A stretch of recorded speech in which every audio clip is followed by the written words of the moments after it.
اللهم صل على محمد وعلى آل محمد كما صليت على إبراهيم وعلى آل إبراهيم إنك حميد مجيد وبارك على محمد وعلى آل محمد كما باركت على إبراهيم وعلى آل إبراهيم إنك حميد مجيد. سلام عرض میکنم خدمت همه شما خوبان، همه شما بینندگان عزیز و گرانقدر، دوستداران کلام الله متعال. انشاءالله که هر کجا که هستید شاد و خرم و پیروز باشید و هر روزتان بهتر از دیروز باشه در دین و در دنیا.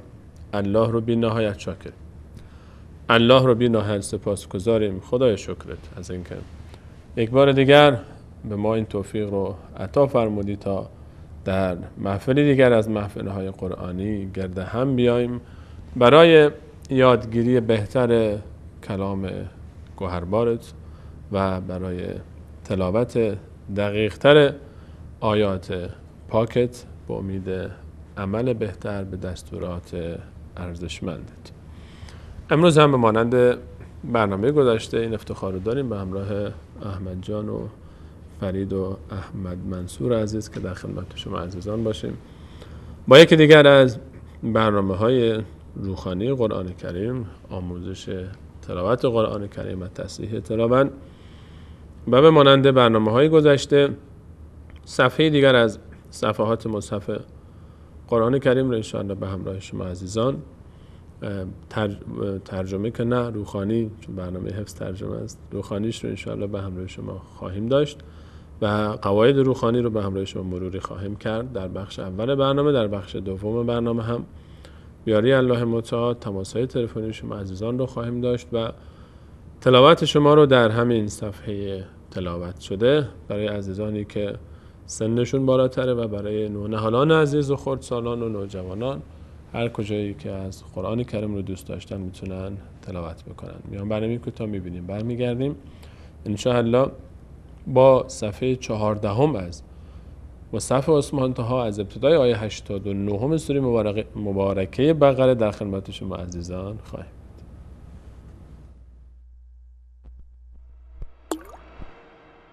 اعوذ بالله من الشیطان الرجیم وقضى ربك ألا تعبدوا إلا إياه وبالوالدين إحسانا إما يبلغن عندك الكبر أحدهما أو كلاهما فلا تقل لهما أف ولا تنهرهما وقل لهما قولا كريما واخفض لهما جناح الذل من الرحمة وقل رب ارحمهما كما ربياني صغيرا. پدر و مادرت دو در از درهای بهشت هستند، پس قبل از بسته شدن این دو در با نیکی به آنان فرصت را غنیمت بشمار.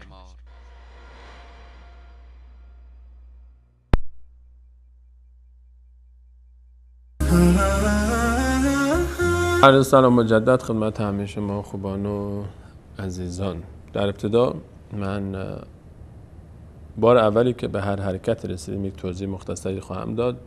مانند برنامه گذشته برای بار دوم دیگه انشاءالله گذر میکنیم. در آیه 89 از سوره مبارکه بقره این گونه میخوانیم: اعوذ بالله من الشیطان الرجیم ولما جاءهم. واو حرکت فتحه داره، این حرکت فتحه است. هر کجا که دیدید روی هر حرفی قرار گرفت صدای ا میگیره، فقط آنشه و لا میم این علامت تشدید روی هر حرفی که قرار گرفت به این معناست که اون حرف زیری آن حرف دو بار خوانده خواهد شد. حرفی که تشدید، این علامت تشدید یعنی شدت گرفتن، هر جا که این حرف تشدید قرار گرفت به این معناست که اون حرف زیر اون دو بار خوانده خواهد شد، به خاطر اینکه در اصل دو بار بوده، دو تا میم بوده. اینجا اولی ساکن، دومی این حرکت فتحه رو داشته که به خاطر زیبایی نوشته اولی حذف شده و به جای اون این علامت تشدید گذاشته شده تا دلالت بکنه بر حذف آن علامت اون حرف اول. خلاصه بحث تشدید این هست هر جا این علامت رو شما دیدید آن حرفی که روی اون تشدید قرار گرفته 2 بار خوانده میشه، یک بار به کمک حرف ما قبل، یک بار هم به تنهایی. اینجا در این مثالی که با هم داریم ما الف اینجا لام فتحه داره و میم تشدید، یک بار لام به همراه میم خوانده خواهد شد، لام میچسبه به میم، یک بار میم به تنهایی لم، اینطور لم ما. اما اینجا یک حرکت دیگه هم دقت بکنید، هر وقت بعد از فتحه هر حرفی که روی آن فتحه قرار داشت بعد از آن حرف الف قرار گرفت آنجا آ خوانده خواهد شد. احمد جان من صدای شما رو ندارم که در گوش من چی گفتی، اگر تکرار بکنید ممنون میشم. دوربین تصویر قطع شد. باشه من عادت کردم احمد جان، این چیزا عادت کردم. باشه تو احمد جان تصویر رو وصل بکنن دوباره. هر وقت فتحه بعدش الف قرار گرفت صدای آ میگیره، صدای آ میگیره.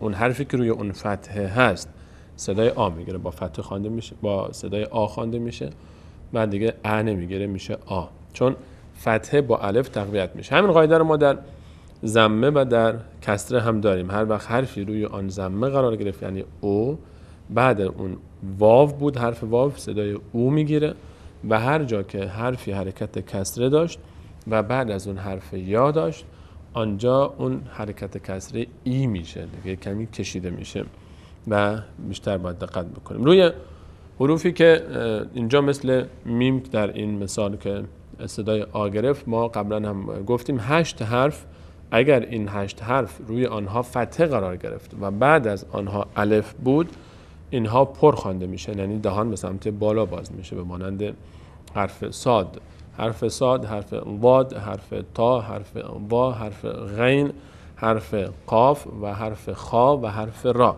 این 8 حرف صاد، ضاد، تا، وا، غین و قاف و خا و را، این 8 حرف اگر روی این حروف حرکت فتحه قرار گرفت و بعد از آنها الف واقع شد این حروف پر خوانده میشن. مثلا خا دهان به سمت بالا باز میشه، مثلا صابرین، ضالین دهان به سمت بالا باز میشه. در غیر این حروف دهان به سمت بغل باز میشه، در اصطلاح میگیم باریک خوانده میشه، پر خوانده نمیشه.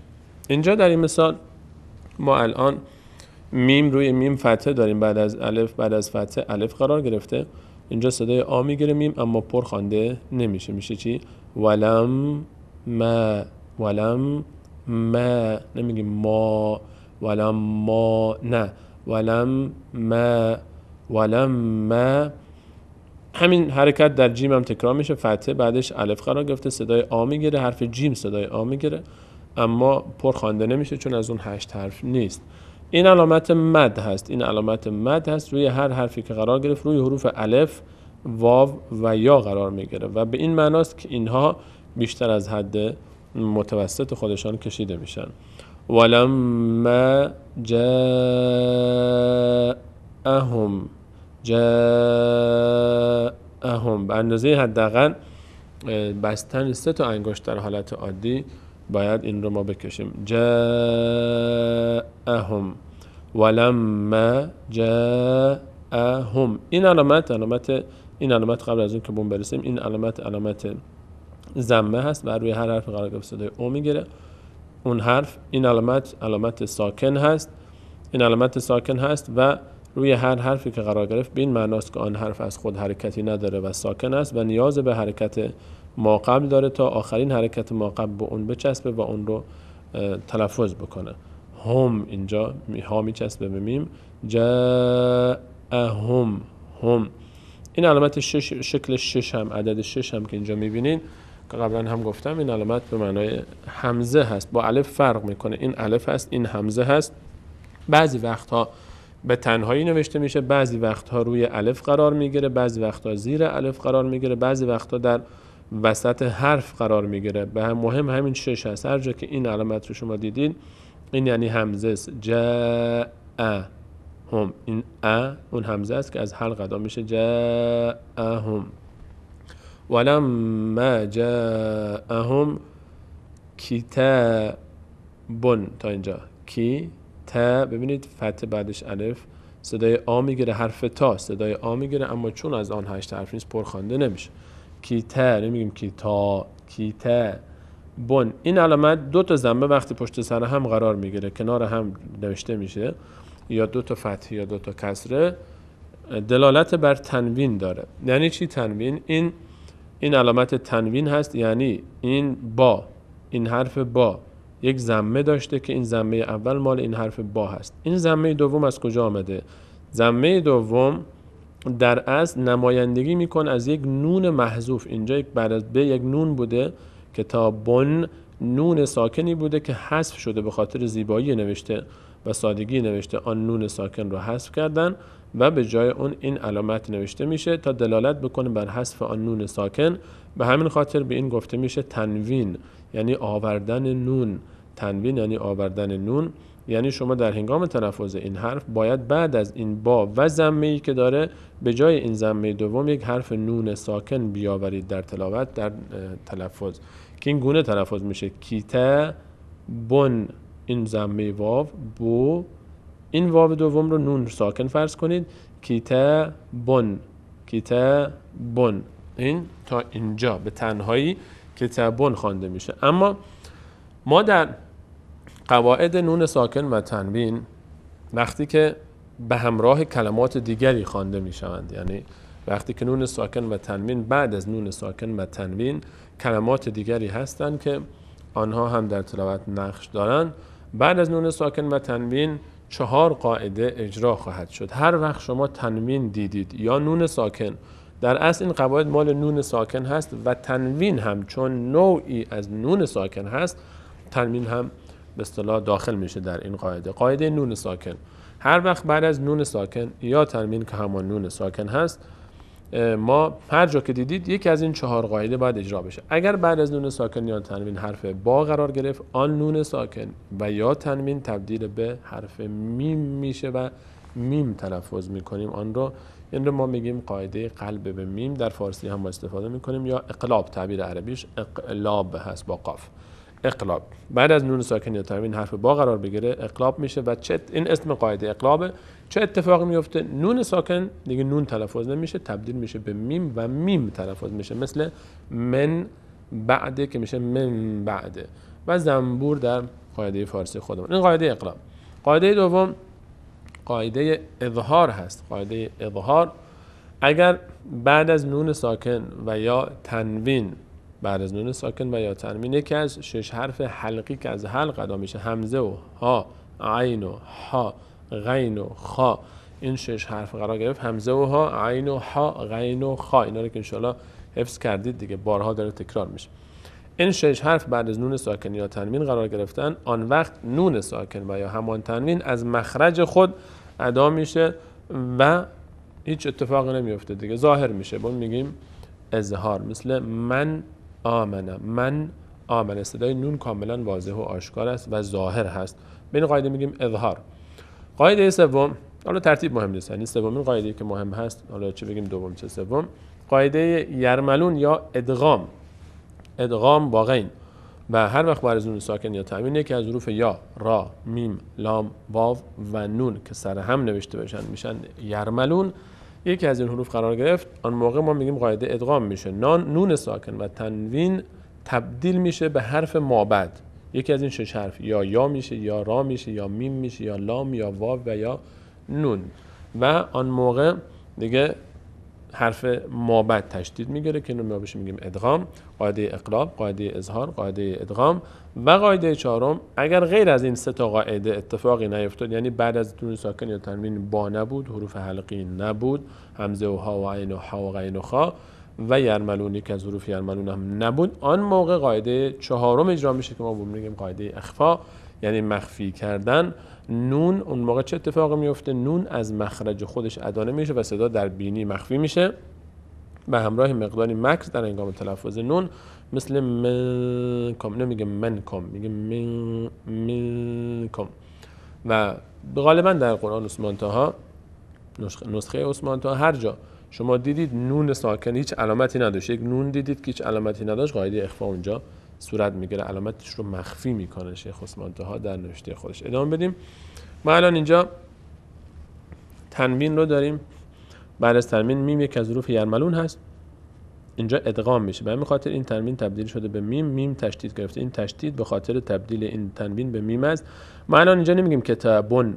اگر تنها بود، بله، اگر تنها بود این کلمه کتابون خوانده میشد، اما چون وصل میشه به میم، اینجا دیگه نون تنوین میشه به میم، تبدیل میشه نون به میم، میشه کتابم. بم دیگه نون رو میم تلفظ میکنیم چون بعدش میم اومده، یکی از حروف یرملون است. نون تبدیل میشه به حرف مابعد. کتابم. بم من. الان اینجا ببینید این نون ساکن، باز اینم نون ساکنه، اما بعدش چی آمده؟ عین، یکی از حروف حلقی هست. الان اینجا این قاعده چه قاعده اینجا اجرا میشه؟ اینجا اظهار میشه. به همین خاطر میبینیم این نون علامت ساکن رو هم خیلی ظاهر اینجا ما میبینیم که ظاهر میشه. من، اینجا میگیم من، اما این نون ساکن ببینید اینجا من عین، این علامت کسره هست دیگه، هر جا که قرار بگیره فقط صدای ا میگیره. نون ساکن اینجا هیچ علامتی روی این گذاشته نشده، در حالی که اینم نون ساکن است، اینم نون ساکن است. این یکی از لطافت‌ها و ظرافت‌های کار نسخه شیخ عثمان طاهاست که شاید در مصاحف دیگه شما اینو نبینید، اینجا هم علامت ساکن رو ببینید، اما در این مصحف زیبایی کار این است که شیخ خواسته که اینجا نشان بده که اینجا من این علامت ساکن رو مخفی کردم تا شما متوجه بشید که اینجا اخفا میشه. همونطور که علامتش رو مخفی کردم، شما هم مخرج نون رو مخفی کنید، صدا رو از بینی خارج کنید، نه از مخرج اصلی خودش. درباره مخارج به تفصیل ان شاء الله بحث مفصلی خواهیم داشت که تمامی مخارج رو یکی یکی بعد بیایم شروع بکنیم دندان‌ها رو معرفی بکنیم، مخارج رو معرفی بکنیم. ان شاء الله اون بحث جلوتر است که کمی روحانی راه بیفته، اون رو حتما ان شاء الله به تخصص بیشتر شروع می‌کنیم. کلمه الان اینجا ما نون ساکن رو اینجا اظهار میشه من، اما اینجا مخفی میشه. من نمیگیم ان، اینجا میگیم من، سریع رد میشیم. من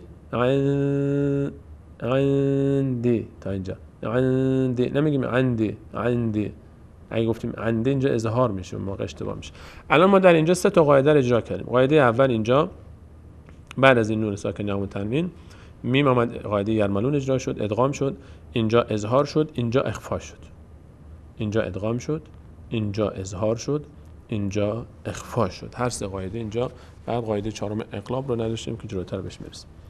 خب از اول خط میخونیم ولما جاءهم کتاب من عند الله. خب اینجا دال، این علامت صاد روی این الف هر جا دیدید، این علامت صاد نصف نیمه، نشانه این هست که این الف زیرش الف وصل هست. یعنی چی؟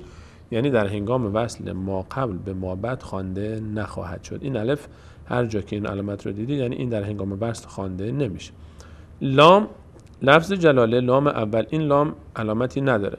4 حرف واو، الف لام یا، اینو دقت کنید که این 4 حرف واو الف لام یا که سر هم نوشته میشه والی، اینا حروف ناخوانا هستن. فقط این 4 حرف اگر هیچ علامتی نداشت خوانده نمیشن به هیچ عنوان.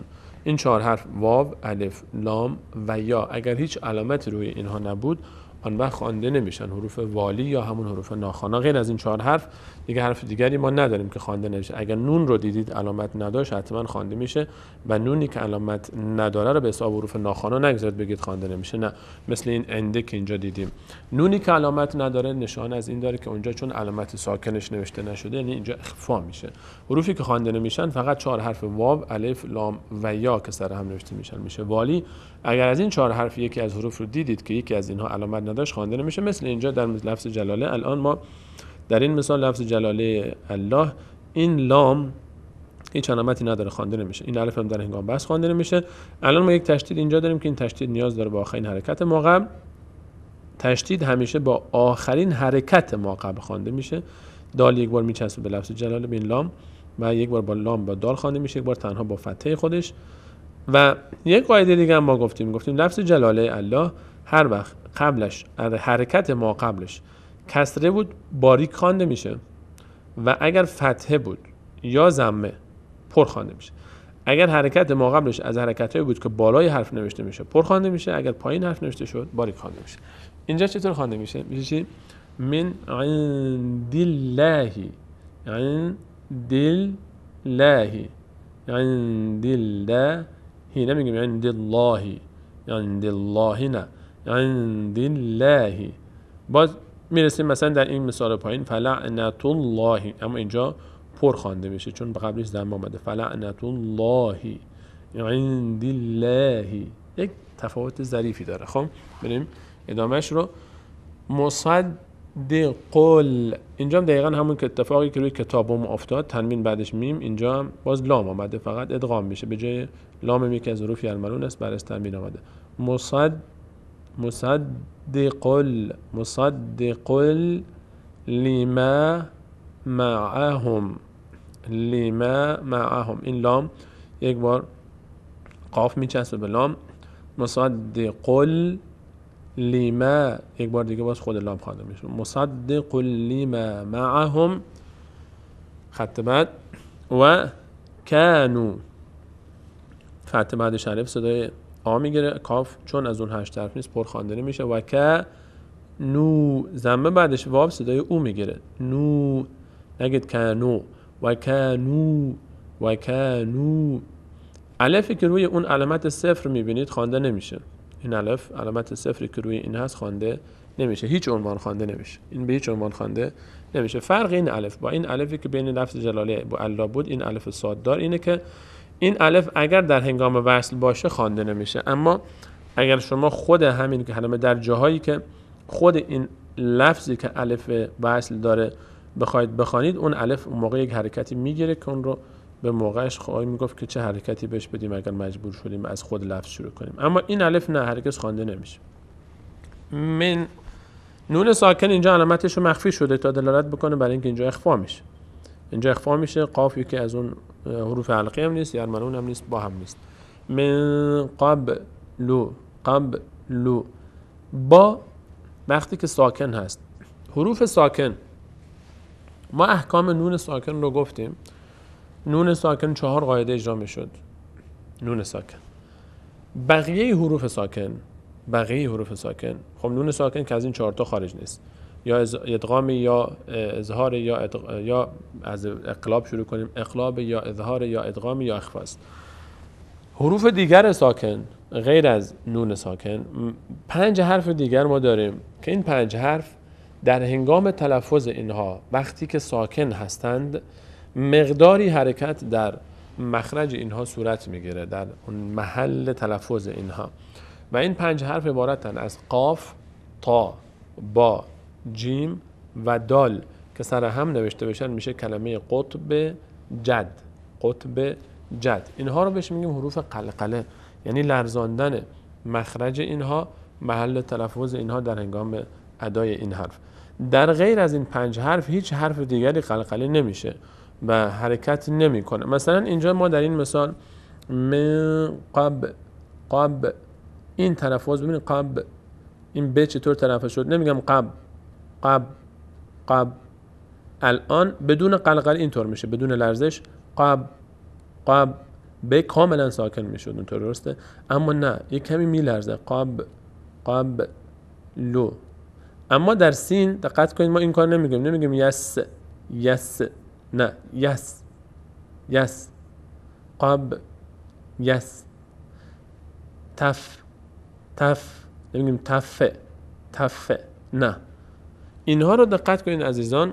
ما در برخی از عزیزان وقتی که تلفظ میکنن حرف مثلا آخر آیات رو، علل خصوص آخر آیات که وقف میشه، بسم الله الرحمن الرحیم، میم، نون، اینایی که در آخر بیشتر تکرار میشه آیات، حرکت میدن احیانا عزیزان. مثلا الحمدلله رب العالمین، این نه اشتباهست، این خطاست.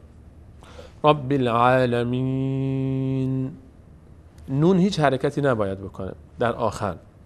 حتی میم، همه حرفایی که روی اونها ساکن هستن بجز این 5 حرفی که ما گفتیم، قاف، تا، با، جیم، دال که سر هم نوشته بشه میشه قطب جد.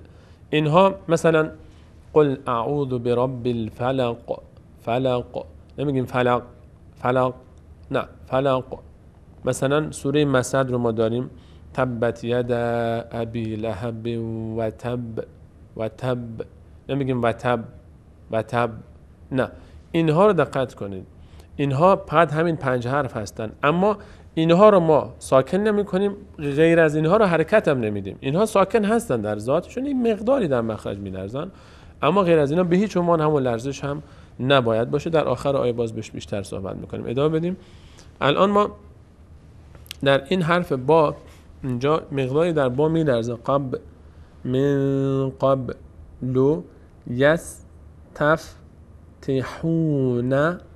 یستفتحون علل. این یا اینجا هیچ علامتی نداره، خوانده نمیشه. الف در هنگام وصل خوانده نمیشه. تشدید نیاز به آخرین حرکت ما قبل داره. علل لذین. کسره هر وقت بعد از کسره حرفی که کسره داره حرف یا قرار گرفت، اون کسره تقویت میشه و آن حرفی که کسره داره با صدای ای خوانده میشه. علل لذین، علل لذین کفروا. اینجا را هم قبلا گفتیم اینجا را ضمه، هر حرفی که ضمه داشت بعدش واو آمد آن حرف صدای او میگیره. کفروا، الف هم که خوانده نمیشه. فلما جاءهم ما عرفوا. این دوتا میم این رو علامت نگذاشته شیخ عثمان، میتونید این رو در نظر نگیرید و این رو بخونید. میتونید این رو تشدید رو در نظر نگیرید، این رو ساکن فرض کنید. در هر حال این رو چون دو کنار هم اومده شیخ این تشدید رو اینجا گذاشته تا غنه رو توضیح بده، بهش میرسیم ان شاء الله جلوتر.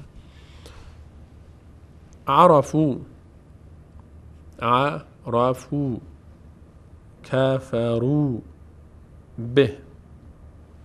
این علامت جیم این از علائم وقف بهش گفته میشه علائم وقف. این از اون تابلوهایی که در خیابان میگذارن، تابلوهای راهنمایی رانندگی، انسان در مسیر که حرکت میکنه این تابلوهایی هست که اونجا مینویسن آیا اینجا توقف اجازه دارید توقف کنید یا توقف نباید بکنید. این علائم وقف دقیقاً همینه. علائم وقف در هنگام حرکت در تلاوت آیه این علائم وقف است. آیا اینجا اجازه توقف دارید یا ندارید. این جیم یعنی اینجا اجازه هست. جیم یعنی اینجا اجازه دارید شما توقف کنید، جایز هست. میتونید توقف هم نکنید، میتونید توقف نکنید. اینجا اگر توقف کردید ملامت نمیشید.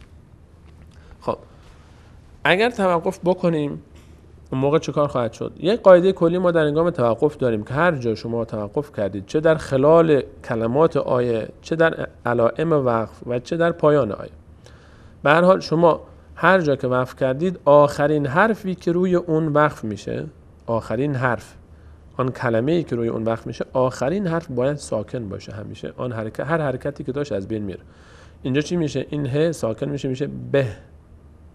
کفروا به ما عرفوا فلما جاءهم ما عرفوا کفروا به در هنگام وقف. اما اگر نخواستیم وقف بکنیم و ادامه بدیم، این کسره بعد از این یا هست. این حرف یا هست. این حرف یا یکی از شکل‌های نوشتاری حرف یا هست و کسره بعدش یا آمده میشه صدای ای میگیره.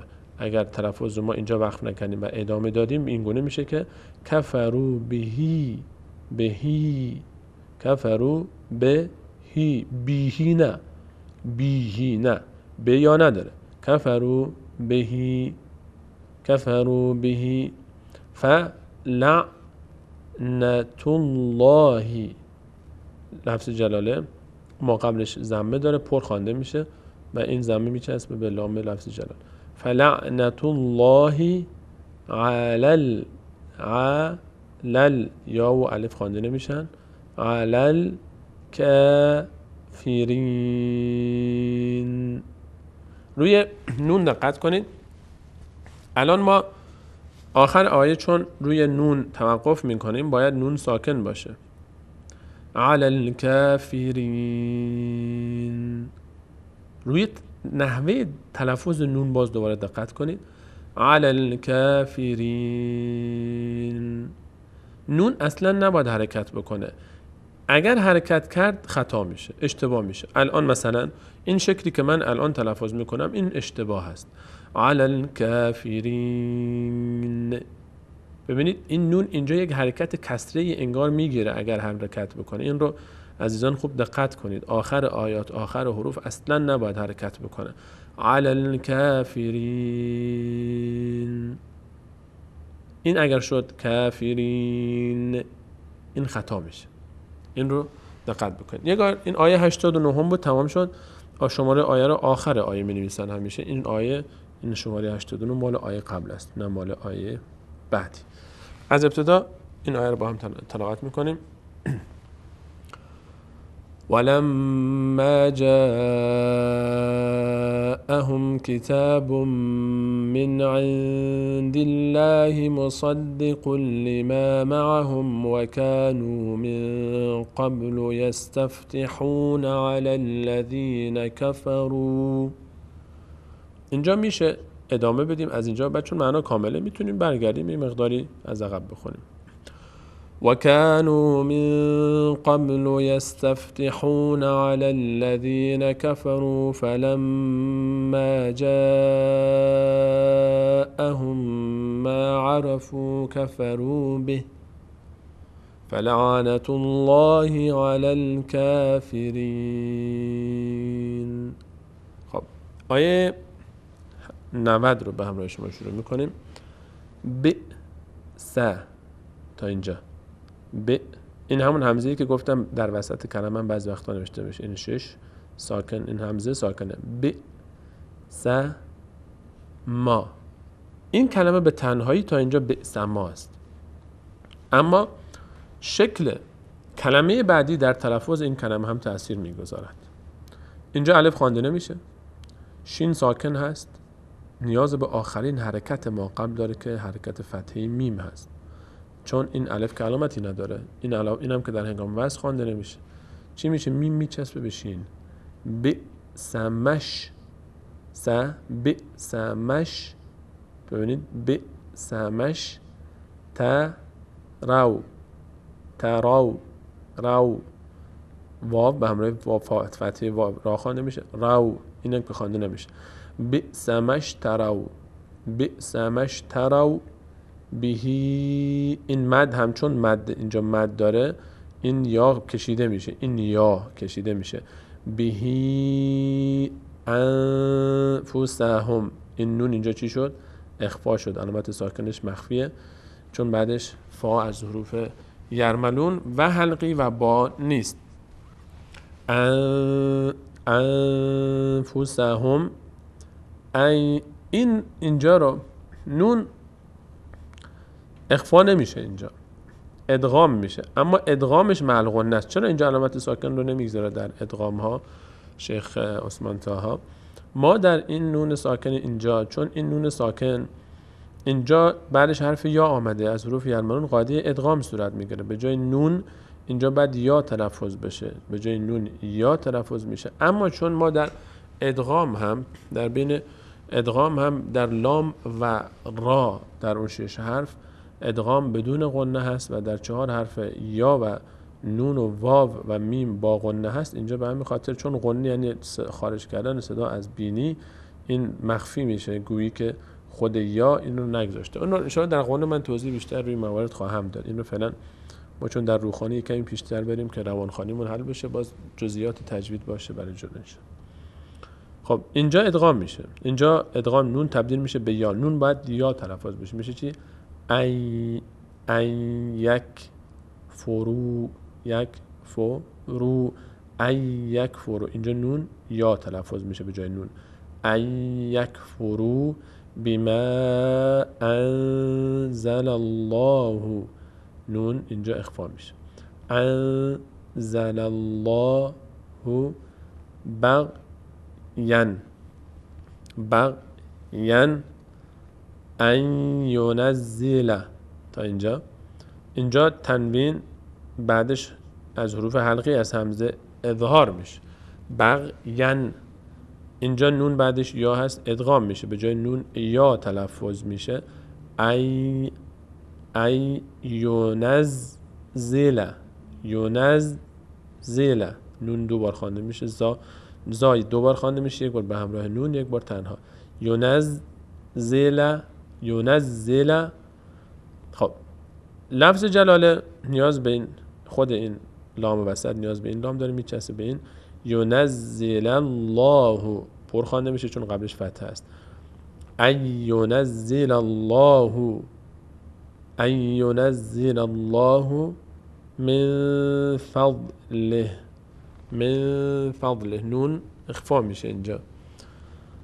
من فضله علی فتحه بعدش الف صدای آ میگیره. علا من، اینجا نون بعدش یا ادغام میشه، نون تبدیل میشه به یا، مثل اینجا در ایونزله و مثل خط بالا در ایکفرو، ایکفرو، من یشا، ایونزله، اینا همشون ادغام میشه، یعنی نون تبدیل به یا میشه. اینجا نون رو ما نون تلفظ نمی کنیم، یا تلفظ میکنیم. من یشا او من، اینجا نون اظهار میشه چون بعدش از حروف حلقی آمده. من عباده، عباده. در هنگام وقف، این علامت تابلوی وقف به معنای این است که صاد یعنی وصل، اولا، این لا مخفف اولاست، صاد مخفف وصل، سالا یعنی وصل کردن اولاست. اینجا اگر شما وصل بکنید بهتر است، اما اگر وقف کردید هم مشکلی نیست و اجازه دارید که بدون برگشتن از ادامه بدید. خب اگر وقف کردیم میشه عباده، اگر وصل کردیم عبادهی، عبادهی. فبا او، اینجا نمیشه او چون بعد ضمه واو آمده.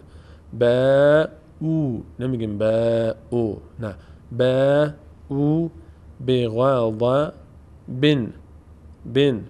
بعد از تنوین عین آمده از حروف حلقی است، اظهار میشه. به همین خاطر میبینید این دو تا شکل تنوین قشنگ روی هم قرار گرفته، همون شکل اصلی خودش نوشته شده.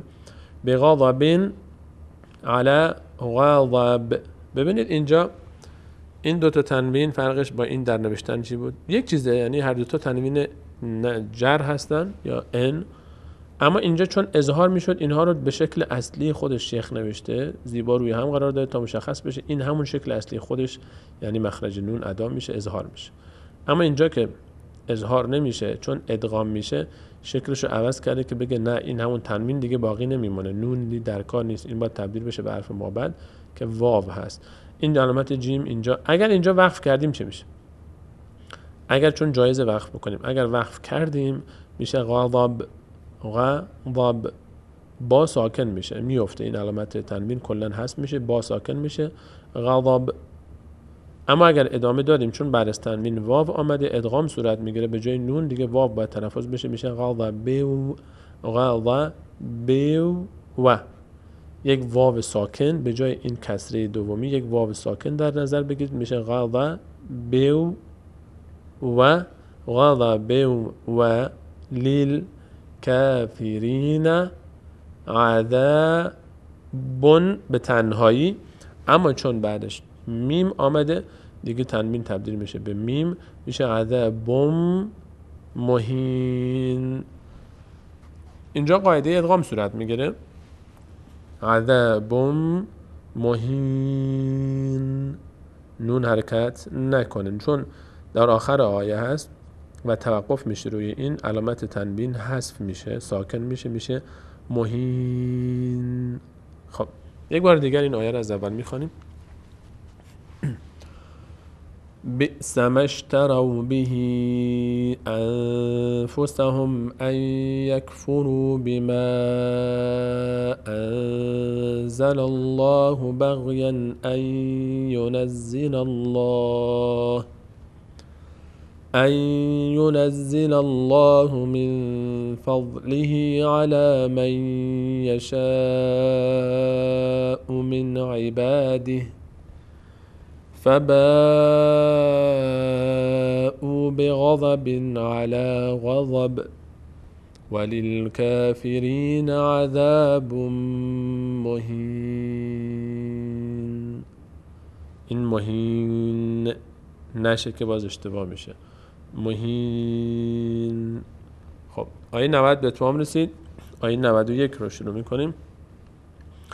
و اذا، ذا فتح بعدش الف صدای آ میگیره، پر خوانده نمیشه. اما و اذا قیل لهم آمنوا، آمنوا، و اذا قیل لهم آمنوا بما انزل الله، بما انزل الله، اینجا اخفا میشه، نون بعدش زا اومده، و اینجا لفظ جلاله پر خوانده میشه. انزل الله قالوا نو واو اینجا تلفظ نمیشه، همزه تلفظ میشه. نؤمنو بما انزل، اینجا نون اخفا میشه.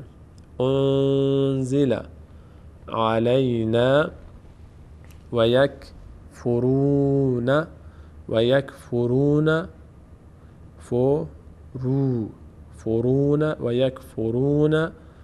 بما وراءه. دقت کنید. و را اینجا را پر خوانده میشه. را فتحه داره، بعدش الف صدای آ میگیره و از آن 8 حرف هست: صاد، ضاد، تا، ظا، غین و قاف و خا و را. را پر خوانده میشه. اینجا مد هم میشه، یعنی باید کشیده بشه. و را اینجا ادامه داره تا اینجا. هو، این هو اگر این نمی بود، این واو کوچک میشد هو، اما چون این هست میشه هو. ببینید هو، این که آمده ضمه بعدش واو میشه هو، صدای او میگیره. ها با صدای او خوانده میشه، میشه هو. بما وراءه، بما وراءه و هو و هو خب اینجا تا اینجا خودش به تنهایی هو است، اما شکل حرکت بعدی، شکل کلمه بعد در خواندن این هم تاثیرگذار هست. الف خوانده نمیشه در هنگام وصل. لام نیاز به آخرین حرکت ما قبل داره که فتحه واو هست. فتحه واو رو ما میچسبونیم به لام. هو الحق، حق، این قاف دوبار خوانده میشه، یک بار به همراه فتحه ها، یک بار تنها. و هو الحق مصدقا، اینجا تنوین قن هست دیگه، چون بعدش تنوین، بعد از تنوین یا همان نون ساکن حرف لام آمده و یکی از حروف یرملون هست، ادغام صورت میگیره. یعنی اینکه این تنوین یا همین نون تبدیل میشه به حرف ما بعد و به جای اینکه نون تلفظ بشه لام تلفظ میشه. میشه چی؟ مصدقا لما معهم. این علامت وقف، این تابلوی وقف یعنی قلا. قلا یعنی قاف مخفف وقف هست، لا هم مخفف اولا. قلا یعنی وقف اولاست. اینجا توقف کردن بهتر است. اگر ادامه دادید هم اشکالی ندارد، اما اگر کسی اینجا توقف کرد از ادامه میخوانه، نیازی نیست که برگرده. قل فلیما تق، قاف وقتی که ساکن باشه مقداری در مخرج میلرزه. تق، قل، ببینید لام رو ما نمیلرزونیم، نمیگیم قل، نه قل، لام هیچ حرکتی نداره. قل، همین که به مخرج لام رسیدیم نگه میداریم. قل، یا حتی اینجا مثلا میم قبلش معهم نشه معهم. بعضی از عزیزان این کار میکنن، معهم. دقت کنید، معهم، همین که میم تلفظ شد همونجا وایستید، بایستید روی مخرج میم. معهم، نفس رو قطع بکنید. معهم، تمام. قل فلیما تقتلون انبیاء الله. اینجا نون بعدش حرف با آمد، بعد از نون حرف با آمد. قاعده اول، نون ساکن بعدش با، نون تبدیل شد به میم، به همین خاطر به جای نون میم تلفظ میشه. چرا؟ این کار به خاطر راحتی تلفظ صورت میگیره، همون گونه که ما در فارسی هم قاعده اقلاب یا همون قاعده تبدیل نون به میم، مثل زنبور، زنبیل، نمیگیم زنبور، میگیم زنبور، راحت تر تلفظ میشه و همین خاطر به جای نون میم تلفظ میشه. نمیگیم انبیا، میگیم انبیا، نمیگیم انبیا کمی تلفظش سخت است، به همین خاطر انبیا گفته میشه. خب برگردیم. الان اینجا فلیما تقتلون اینجا دیگه ما به جای نون میم رو تلفظ میکنیم. انبیاء اللهی من، اینجا اخفا میشه، علامت ساکن بعدش نه یرملون هست، نه اظهار هست و نه از حروف علقه. من قبلو، من قبلو، اینجا هم اخفا میشه، نون ساکن بعدش از اون سه قاعده هیچ کدوم اجرا نمیشه، اخفا میشه. ان کنتم، اینجا هم اخفا میشه، این نون هم اخفا شد، این نون هم اخفا شد، این نون هم اخفا شد، چون بعد از این سه تا نون نه حروف حلقی است، نه حروف یرملون و نه با. اینجا چی شد؟ اینجا ادغام شد، چون بعدش با، اینجا اقلاب شد، ببخشید، حرف قاعده اول صورت گرفت. من قبل ان کنتم مؤمنین، مؤمنین. آیه 91 به اتمام رسید، از اول بخونیم این آیه رو. وَإِذَا قِيلَ لَهُمْ آمِنُوا بِمَا أَنزَلَ اللَّهُ قالوا نؤمن بما أنزل علينا ويكفرون بما وراءه. این در هنگام توقف، من چون اینجا توقف کردم میشه دیگه، اگه خواندیم این ها هم واوش میفته، هم این واو، هم ضمش، هم این واو. بما وراءه در هنگام توقف. ويكفرون بما وراءه وهو الحق مصدقا لما معهم قل فلم تقتلون أنبياء الله من قبل فلم تقتلون أنبياء الله من قبل إن كنتم مؤمنين. آیه 92 رو میخوانیم با هم و این علامت، این ستاره‌ای که اینجا میبینیم، این توضیحاتش رو این گوشه صفحه میبینیم. اینجا نوشته که ربع الحزب 2. اینجا تو کاد داری احمد جان اینو؟ یا من تصویر بیارم یکم این برتر؟ داری. این نوشته ربع الحزب، حزب دوم. حزب گفتیم که هر نیم جزء میشه یک حزب، هر نیم جزء میشه یک حزب. ما الان در حزب 2 هستیم، یعنی نیم جزء دوم. ربع حزب یعنی چی؟ یعنی 1/4.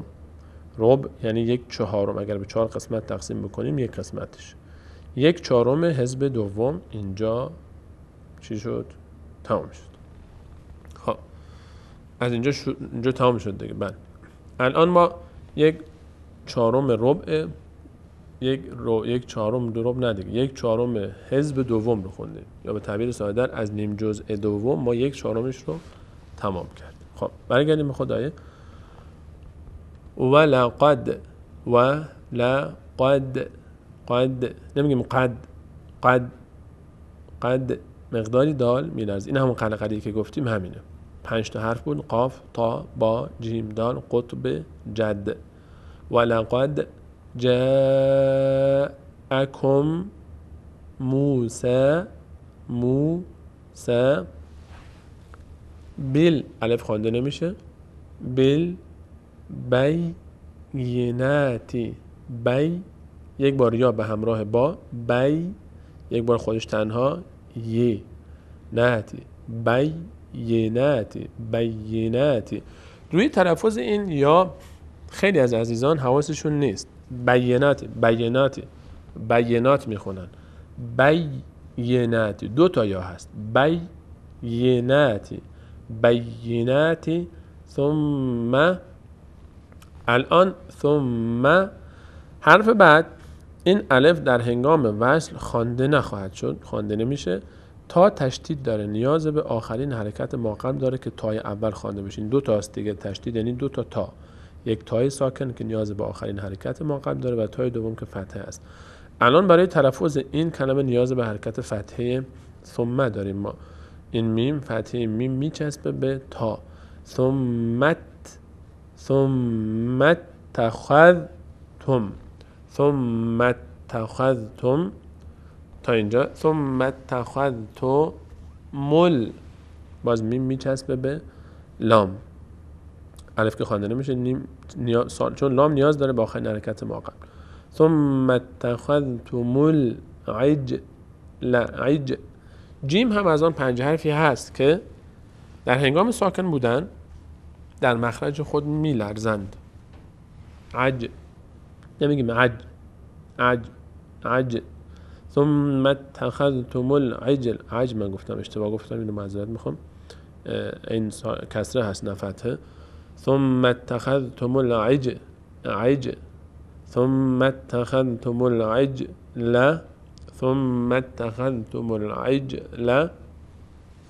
اینجا این مثال مشهوری است که برای ادغام، برای اقلاب استفاده میشه. بعد از نون ساکن با آمده، نون تبدیل به میم میشه و به جای نون میم تلفظ میشه. میم بعدهی من بعدهی و اخفا و انتم و فتحه بعدش الف پر خوانده میشه. اینجا الف صدای آ میگیره. وا یکی از آن 8 حرفی است که پر خوانده میشه. و انتم ظالمون. خب یک بار دیگر میخوانیم این آیه رو. ولقد جاءكم موسى بالبينات ثم اتخذتم العجل من بعده وأنتم ظالمون. آیه 92 به تمام رسید. آیه 93 رو، آیه آخر سفر شروع میکنیم. و اذ اخذنا میثاقکم و رفعنا فوقکم الطور. اینجا الف خوانده نمیشه، لام علامتی نداره خوانده نمیشه، تا تشدید داره، یعنی 2 تا تا هست، اولی ساکن دومی ضمه داره. تای ساکن اول نیاز به آخرین حرکت ما قبل داره، میم میچسبه به تا. فوقکم الطور خذو الف که خوانده نمیشه، مد میشه، اتیناکم. فرق بین این الف و این الف بزرگ نیست در تلاوت. هر وقت بعد از فتحه الف آمد، چه این شکل چه این شکل کوچک، مهم این است که اون حرفی که روی اون فتحه هست اون حرف صدای آ میگیره. ما اتیناکم بقوة. تا اینجا به قو واو 2 بار خوانده میشه، یک بار به همراه قاف. قو و تن به تنهایی میشه به قوتن. اگر روی این وقف کنیم میشه به قوه. این تایی که 2 نقطه داره در هنگام وقف هم نقطه هاش میفته هم علامتش. به قوه در هنگام وقف. اما در هنگام وصل اینجا به قوتن تنوین بعدش واو آمده، تنوین تبدیل میشه به واو، ادغام صورت میگیره، میشه به قوت و 2 تا واو هست، واو ساکن. به قوت واسمعوا الف خوانده نمیشه، واو میچسبه به سین. واسمعوا به قوت واسمعوا قالوا سمعنا و عصینا و اشربوا فی کسره بعدش یا فی قلوبهم العجل بکفرهم. جیم یعنی اجازه دارید وایستین یا اجازه دارید گذر کنید. قل بئس ما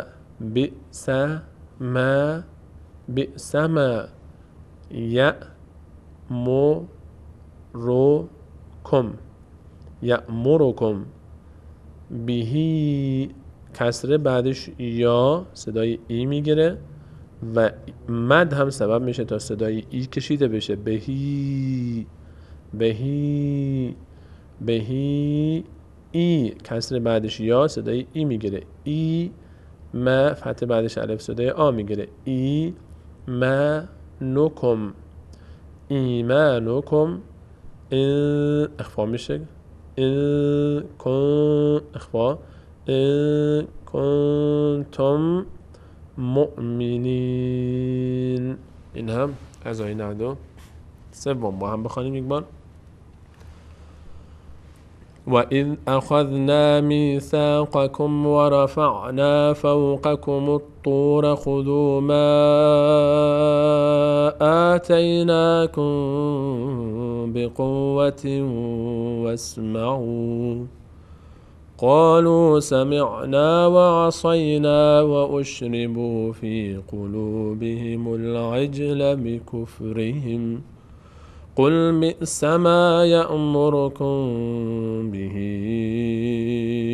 إيمانكم إن كنتم مؤمنين. این هم از آیه 93 از این سوره، این صفحه به پایان رسید. تلاوت این صفحه رو با صدای استاد محمد صدیق منشاوی رحمت الله علیه بعد تکرار شاگرد میشنویم. ان شاءالله شما هم در هنگام تلاوت این صفحه تکرار بکنید به همراه استاد و شاگرد. بعد از اون تماس‌های تلفنی شما عزیزان رو خواهیم داشت فقط در موضوع این برنامه و تلاوت این صفحه برای عزیزانی که سنی ازشون گذشته، بزرگترها و هر جای قرآن که خواستن از کوچکترها. بعد از تلاوت این صفحه در خدمت شما هستیم و تلفن شما. أعوذ بالله من الشيطان الرجيم. أعوذ بالله من الشيطان الرجيم. جدت خدمت همه شما خوبان و عزیزان تلاوت این صفحه رو با صدای استاد علامه علم قرائت و صدای ماندگار استاد محمد صدیق منشاوی رحمت الله علیه شنیدیم. واقعا از اون صداهایی هست که ماندگار شد در تاریخ قرائت و علل خصوص تلاوت‌های مجلسی ایشون. عزیزانی که با تلاوت‌های مجلسی استاد صدیق منشاوی آشنایی دارن حتما میدونن که دیگه یکی از اون قاریانی هست که حقیقتا در عرصه تلاوت و عرصه قرائت کمتر رقیبی داره که با اون برابری بکنه در تلاوتاش و در اون حزن نهفته در تلاوتاش، علل خصوص تلاوت‌های مجلسی. به تعبیری که از دوستان می‌فرمود که صدای ایشون از اون صداهایی هست که وقتی تلاوت‌های مجلسی ایشون رو انسان میشنوه کلاً تعبیرشون این بود که مغز انسان رو به هم میریزه، یعنی حقیقتاً روح انسان رو تازه میکنه و تراوتی دوباره میده به انسان تلاوت‌های مجلسی ایشون. پیشنهاد میکنم عزیزانی که کمتر آشنا هستن با تلاوت‌های مجلسی ایشون در اینترنت سرچ بکنید، در خصوص در یوتیوب وسایل‌های مختلف هست. بی بهره نگذارید خودتون رو و روحتون رو از این غذای معنوی عظیم تلاوت استاد محمد صدیق منشاوی. تماس تلفنی اولین برنامه رو میگیریم. سلام علیکم. روحانی قرآن کریم بفرمایید. وقت بخیر، خسته نباشید. سلامت باشید. ممنونم. خودتون رو معرفی میکنید برادر؟ امید هستم از کردستان. امید جان از کردستان، خوش آمدید برادرم. اگر تصویر دارید امید جان از ابتدای همین صفحه از آیه 89 هم شروع کنید به تلاوت کرد. بله به لطف شما. بفرمایید.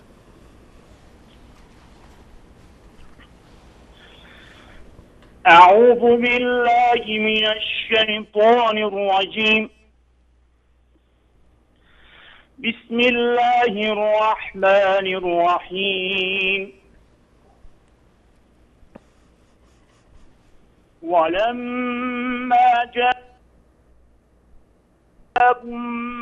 من عند الله مصدق لما معهم وكانوا من قبل يستفتحون على الذين كفروا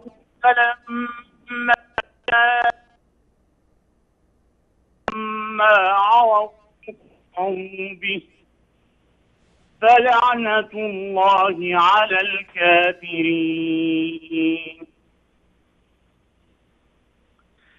بئس ما اشتروا به أنفسهم أن يكفروا بما أنزل الله بغيا أن ينزل الله من فضله أن ينزل الله من فضله على من يشاء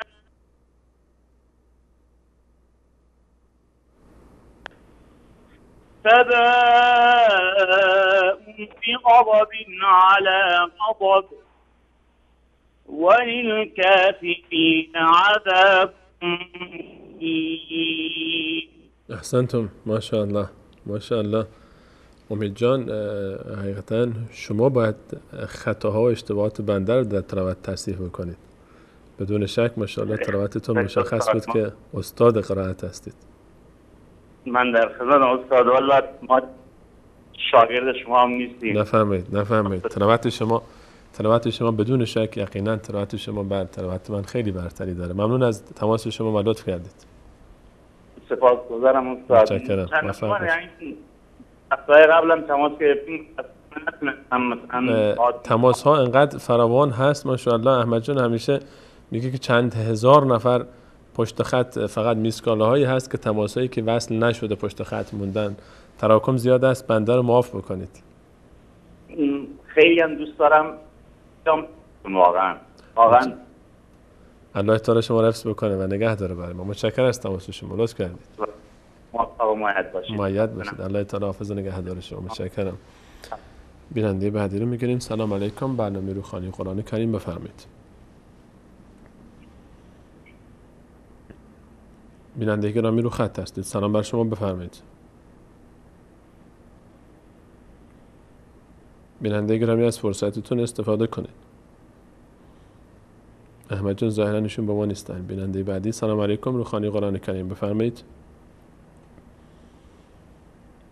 السلام علیکم و رحمت الله و برکاته. علیکم السلام و رحمت الله و برکاته. برادر عزیز خودتون رو معرفی میکنید؟ من ذاتی جان از تاجیکستان. از تاجیکستان. اگر برادر عزیز از ادامه تلاوت برادرمون امید از کردستان ادامه بدید تلاوتتون رو از آیه 91 و اذا قیل لهم آمنوا بما انزل الله قالوا. اعوذ بالله من الشیطان الرجیم. بسم الله الرحمن الرحیم. فإذا قيل لهم آمنوا بما أنزل الله قالوا نؤمن بما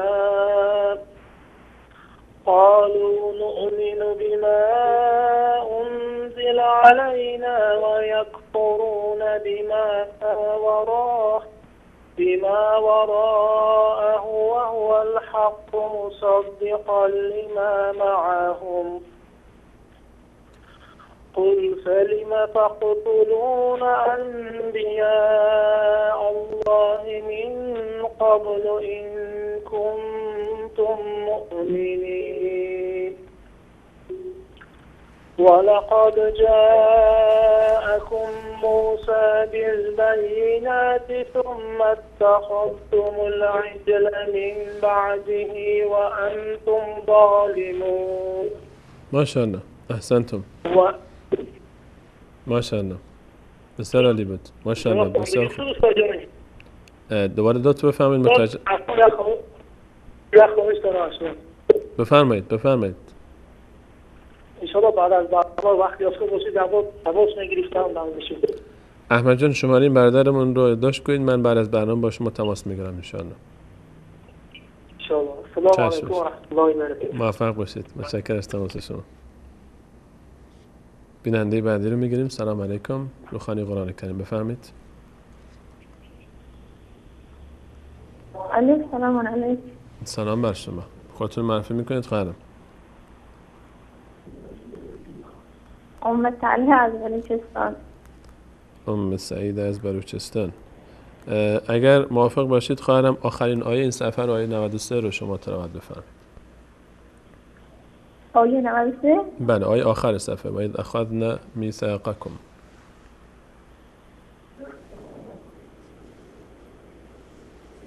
أعوذ بالله من الشيطان الرجيم وإذ أخذنا ميثاقكم ورفعنا فوقكم الطور خذوا ما آتيناكم بقوة واسمعوا قالوا سمعنا وعصينا وأشربوا في قلوبهم العجل بكفرهم قل بئس ما يأمركم به إيمانكم إن كنتم مؤمنين. ما شاء الله بسیار عالی بود. بسیار خوب. خیلی اولین بارم اشتباه گرفتم. نه متوجهم کاملا طبیعی است. بار اول مقدار انسان شاید هول بشه و صدا بلرزه، طبیعی است. متشکرم از تماس شما. اگر فرمایش دیگه ندارید من با شما خداحافظی میکنم.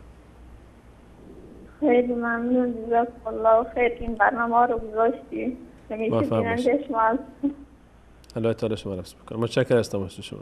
متشکرم. بیننده بعدی رو میگیریم. سلام علیکم. روخانی قرآن کریم بفرمایید. بیننده گرامی تماسشون قطع شد متاسفم. بیننده بعدی. سلام علیکم. روخانی قرآن کریم بفرمایید. السلام علیکم و رحمت الله. علیکم السلام و رحمت الله و برکاته. خودتون معرفی میکنید؟ از تاجیکستان تماس میگیریم برادر. نامتان؟ نامم شاکر جان از تاجیکستان. برادر عزیزم از ابتدای صفحه اگر تصویر رو دارید شروع بکنید به تلاوت کردن. خودی درباره کم میخواستم همین برادر رو بخونم. الان صدای شما در تلویزیون در حال. السلام علیکم. سلام بر شما بفرمایید. استاد میخواستم که قرائت کنم و موسیقی. بسم الله. نامتان را بگید و از ابتدای صفحه شروع کنید. آیه 89 شروع بکنید به تلاوت کرد. بسم الله. أعوذ بالله من الشيطان الرجيم.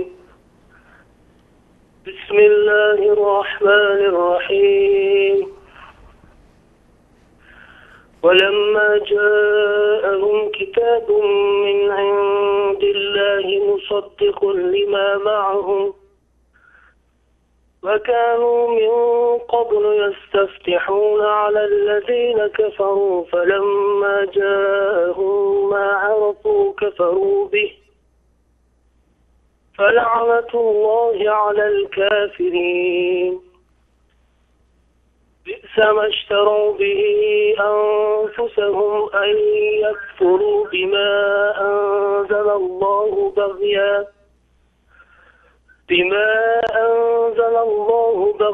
أن ينزل الله من فضله على من يشاء من عباده فباءوا بغضب على غضب وللكافرين عذاب مهين. احسنتم. ماشاءالله ماشاءالله. برادر عزیزم شما حتما از اهل قرآن هستید. انشاءالله. ماشاءالله. بسیار عالی بود. لطف کردید. متشکرم از تماس شما. اگر امری ندارید من با شما خداحافظی میکنم. ما خیلی از شما خرسندیم. استاد یحکمی تماس میگیرم با شما. متشکرم از تماس شما. لطف کردید. باعث خوشحالی و خرسندی ما. السلام علیکم و رحمت الله. علیکم السلام و رحمت الله و برکاته. متشکرم از تماس شما. بیننده بعدی. سلام علیکم. برنامه روخانی قرآن کریم بفرمایید. السلام علیکم استاد گرامی. علیکم السلام و رحمت الله و برکاته. خودتون معرفی میکنید خانم؟ خواهر خرد ما اوربل از جرمنی براتون سوره شهر تلاوت میخوای بکنه، اما اول میخوای که به زبان پشتو خدا معرفی کنه به خاطر که فارسی بلد نیست. خیر بسم الله. بعدش خود شما هم این سفر رو چند آیه آماده داشته باشید، بعدشون خود شما تلاوت بکنید. سلام علیکم. سلام علیکم. منم اوربل. سلام علیکم. منم اوربل تاسو ته د علم نشرح سوره. بسم الله الرحمن الرحیم. علم نشرح لك صدرك ووضعنا عنك وزرك الذي أنقض ظهرك ورفعنا لك ذكرك فإن مع العسر يسرا إن مع العسر يسرا فإذا فرغت فانصب وإلى ربك فارغب. احسنتم، ماشاءالله ماشاءالله، احسنت، ماشاءالله ماشاءالله. بسیار عالی بود، بسیار عالی بود. یک خواهشی من قبل از اینکه تماس بعدی رو بگیرم دارم که عزیزانی که تماس میگیرند نوبت خودتون رو هم به هر حال نوبت این نونهالان و عزیزان خردسال به جای خودش محفوظ، اما قرآن خواندن برای بزرگترها خیلی مهمتر هست تا اون عزیزان نونهال و به بهانه تلاوت خواهران و برادران کوچکتر و یا فرزندان این گونه نشه که باز این افتخار رو از خودتون دریغ بکنید و این فرصت رو از دست بدید. به هر حال کسانی که تلاوت میکنند، هر کسی که اینجا تلاوت میکنه آیه از قرآن تلاوت میکنه، این یک فرصت عظیم هست که کسب اجر هم هست، کسب پاداش هم هست. صدای شما رو چند میلیون نفر میشنوند و شما سبب میشید که چند میلیون نفر قرآن گوش بکنن و شما قرآن میخوانید برای چند میلیون نفر. خود گوش کردن قرآن یک عبادت هست. همین که چند میلیون نفر قرآنی رو که شما میخوانید گوش میکنن و اجر میگیرن به خاطر گوش کردن تلاوت شما، تمام اجر اونها بدون اینکه از اونها چیزی کم بشه به حساب شما هم نوشته میشه. این یک فرصت عظیم هست، این فرصت رو از دست ندید. بیننده بعدی رو میگیریم. سلام علیکم، رو خوانیم قرآن کریم. بفرمایید. سلام علیکم و رحمت الله. علیکم السلام و رحمت الله و برکاته. خودتون رو معرفی میکنید برادرم؟ نسیم هستم، از آلمان صحبت میکنم. نسیم جان از آلمان، خوش آمدید نسیم جان. اگر موافق باشید بله بفرمایید بفرمایید. اولا از شماها که اینقدر زیاد زحمت میکشین زیاد تشکر. خدا همگی شما را خیر بده. آمین. و شما و همه مسلمین. 4 پروگرام‌های توحیدی را و همچنان آقای سادات و سیمین عمر از امریکا را، همگی شما را خداوند خیر بده. شما همگی زحمت میکشین. آمین. متشکرم از تماس شما، لطف کردید. اگر موافق باشید خدمت خواندن قرآن شریف ما بعض غلطی‌ها داشتم که حالا که شنیدم میرم غلطی هم اشتباهیم رفع شده میرم. انشالله که بهتر و بهتر میشه. اگر موافق باشید از آیه 92 شروع بکنید به تلاوت کردن. بله. بسم الله. اعوذ بالله من الشیطان الرجیم. بسم الله الرحمن الرحیم. منتظر هستم که آیت دیگه. مشکل نیست. یک مقداری شاید دیرتر به شما برسه. الان فکر کنم رسیده باشه تصویر به شما. ولقد جاءكم موسى بالبينات ثم اتخذتم العجل من بعده وأنتم ظالمون وإذ أخذنا ميثاقكم ورفعنا فوقكم الطور خذوا ما آتيناكم بقوة واسمعوا قالوا سمعنا وعسينا واشربوا في قلوبهم العجل بكفرهم قل بئس ما يأمركم به إيمانكم إن كنتم مؤمنين. ماشاءالله. نسیم جان فقط در خط دوم از پایین دقت بکنید که اولین کلمه و اشربو تکرار بفرمایید. بله بله. قالوا سمعنا و عصینا. اثر میخوانم. و اذ اخذنا میثاقكم ورفعنا فوقكم الطور خذوا ما آتيناكم بقوة واسمعوا قالوا سمعنا وعسينا وأشربوا في قلوبهم العجل بكفرهم قل بئس ما يأمركم به إيمانكم إن كنتم مؤمنين. ما شاء الله ما شاء الله. ما متوجه نشده بودم صحیح. متوجه نه، طبیعی است انسان بعضی وقتا حواسش نیست، حتی کسی که حافظ قرآن هم باشه احیانا حواسش نیست، کلمه رو اشتباه میکنه. این چیز کاملا طبیعی هست. یعنی بله. یعنی در حال اتفاق میفته. داشتم حروفایی که پر خوانده میشه. بله. اگر یک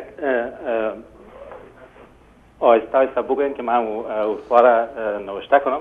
بله چشم. که هر دفعه که شما میگین کمک تیز میگین من نمیتونم. چشم. من الان اگر اجازه بدید من با شما خداحافظی میکنم، بعد شروع میکنم هم این حروف رو هم حروفایی که هست همه رو یکی آرام آرام میگن تا هم شما هم بینندگان عزیز بشنوید. تشکر. خدا. متشکرم از تماسش. کاملا صحبت شما نسیم جان بجاست، فرمایش شما حروفی که ما گفتیم که اینها اگر فتحه داشته باشند و همزمان بعد از اینکه اینها فتحه دارن، این فتحه داره این حرف و حرف بعد اینها الف هست، اینها پر خوانده میشن. 8 حرف هستن که این 8 حرف پر خوانده میشن. حرف صاد هست مثل صابرین. حرف ضاد هست مثل ولضالین مثلا صاد ضاد. حرف طا هست و مثلا للطائفین، مثلا طائفین ما در سوره بقره و حج داریم یک تعبیر رو. صاد ضاد طا. حرف ضا تای دسته دار، همون خواهر طا به اصطلاح ضا. حرف ضا مثل ظالمین والله لا یهدی القوم الظالمین. ضا صاد ضاد طا ضا، این 4 حرف.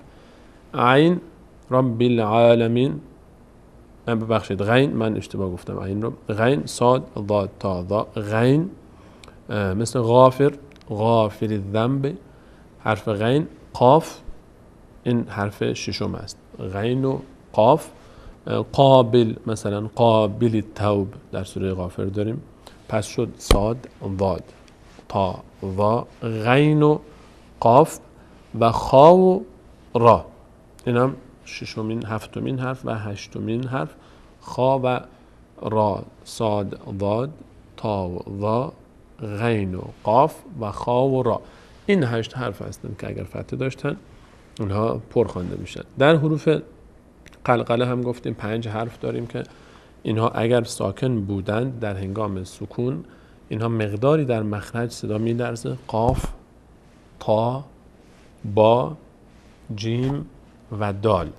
این 5 حرف هستند که اگر سر هم نوشته باشن به خاطر اینکه راحت‌تر حفظ بکنید، حرف کلمه قطب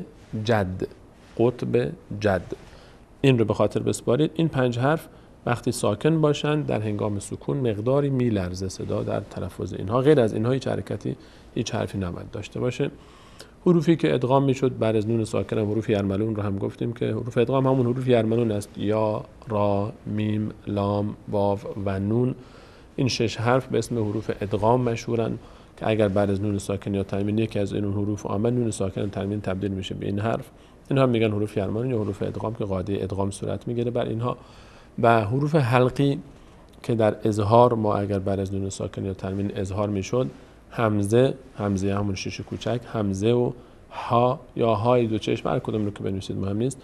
همزه و ها، های دو چشم مثلا، همزه و ها. عین و ها، هر دو ها هستن، هم های جیمی و هم های دو چشم، هر دو تا هستن. همزه و ها، عین و ها، غین و خا.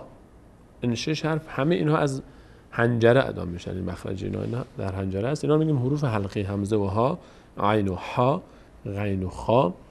و اینها هر وقت بعد از نون ساکن تنوین یکی از این حروف آمد، اینها نون ساکن تنوین اظهار میشه. اینا حروفی هستن که باید حفظ بکنین عزیزان. و تشکر میکنم از یادآوری شما برادر عزیز که سبب شدید دوباره تکرار بشه. بیننده بعدی رو با هم میگیریم. سلام علیکم. روخانی قرآن کریم بفرمایید. سلام علیکم. الو سلام علیکم. السلام علیکم و رحمت الله و برکاته. و علیکم السلام و رحمت الله و برکاته. نامتان چیست؟ سلام. یک بار دیگر نامتان رو تکرار کنید. بسم الله شروع کنید به تلاوت کردن. کدام سوره رو میخوانید؟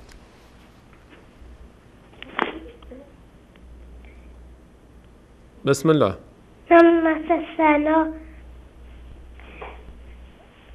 بسم الله شروع کنید. اعوذ بالله من الشیطان الرجیم. بسم الله الرحمن الرحیم. الله لا اله الا هو الحي القيوم لا تأخذه سنة احمد ولا 255 بغرست. الله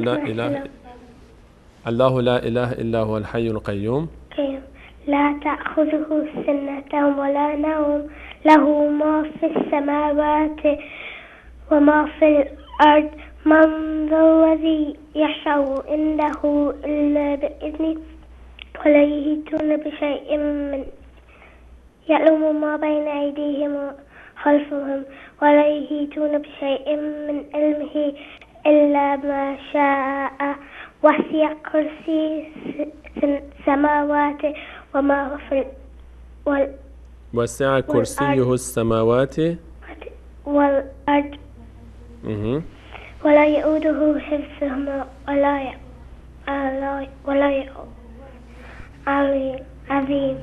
ولا يؤوده حفظهما وهو العلی العظیم. احسنتم، ماشاءالله ماشاءالله. چند سال دارین شما؟ چند ساله هستین؟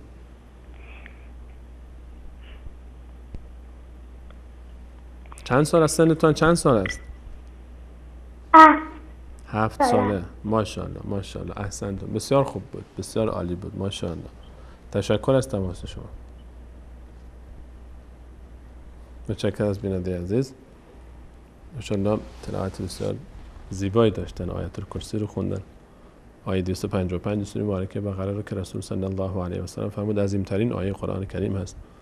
وقتی که یک ذات معصوم، یک طفل نازنین، عظیم‌ترین آیه قرآن کریم رو در قلب خودش جای میده، چقدر زیبا میشه این جمع، این عظمت با این لطافت و این معصومیت وقتی که جمع میشه واقعا لذت بخشه و واقعا جای فخر داره برای خانوادهشون و برای ما حتی که همچین افرادی در جمع ما هستن. تشکر ازشون. بیننده بعدی. سلام علیکم، روخانی قرآن کریم، بفرمایید. سلام علیکم. علیکم السلام و رحمت الله و برکاته. خودتون معرفی بخیر. دوباره مزاحم میشم برای دومین بارمه. خواهش میکنم. نفرمایید، بفرمایید. امید هستم از کردستان. بفرمایید امید جان، در خدمتتون هستیم. اگر تلاوتتون ادامه میدید یا امر دیگری دارید. ادامه میدم. بعد 90 تا 90 خوندم، تا آخر صفحه اجازه بفرمایید. بسم الله. با افتخار، با افتخار. بفرمایید. بسم الله. اعوذ بالله من الشیطان الرجیم. بسم الله الرحمن الرحیم. وإذا قيل لهم آمنوا بما أنزل الله قالوا نؤمن بما أنزل علينا ويكفرون بما وراءه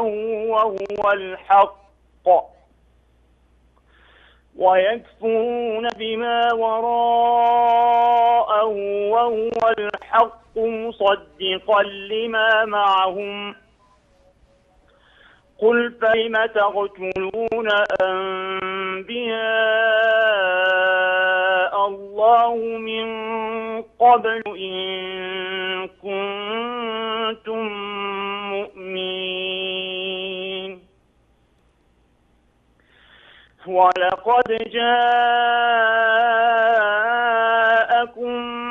موسى بالبينات ثم اتخذتم العجل من بعده وأنتم ظالمون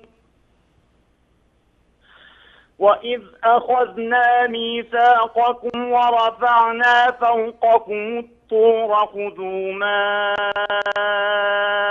آتيناكم بقوة واسمعوا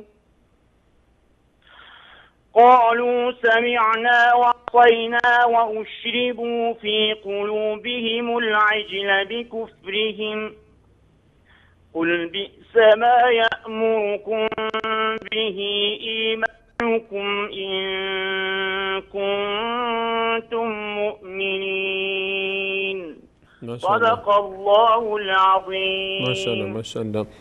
امید جان، فقط در آیه 91 مقداری صدای شما رو من خوب نداشتم در پایان آیه، اگر این تیکر رو دوباره تکرار بفرمایید. قل فلم تقتلون انبیاء الله. بله. وإذا قيل لهم آمنوا بما أنزل الله قالوا نؤمن بما أنزل علينا ويكفرون بما وراءه وهو الحق ويكفرون بما وراءه وهو الحق مصدقا لما معهم قل فلم تقتلون أنبياء الله من قبل إن كنتم مؤمنين. ماشاءالله ماشاءالله تبارک الله ماشاءالله. بسیار عالی بود، بسیار عالی بود. لذت بردیم. لطف کردید واقعا. در خدمت این استاد سلیمانی. گوشنوازی کردید. لطف کردید. دوباره افتخار دارید دوباره تماس گرفتید. متشکرم از تماس شما. من دوست دارم واقعیت، یعنی این به حسودی نیست، واقعا دوست دارم کل برنامه رو بخونم، یعنی هر چقدر مثلا تاب داشته باشم، نفس داشته باشم بخونم، فقط بخونم. متوجهم. لطف کردید. همین که افتخار دادید برای ما یک دنیا واقعا ارزش داره. همین که تماس گرفتید و کل سفر تماس کردید. ان شاءالله که در برنامه‌های بعدی هم از صدای شما بهره مند بشیم استاد.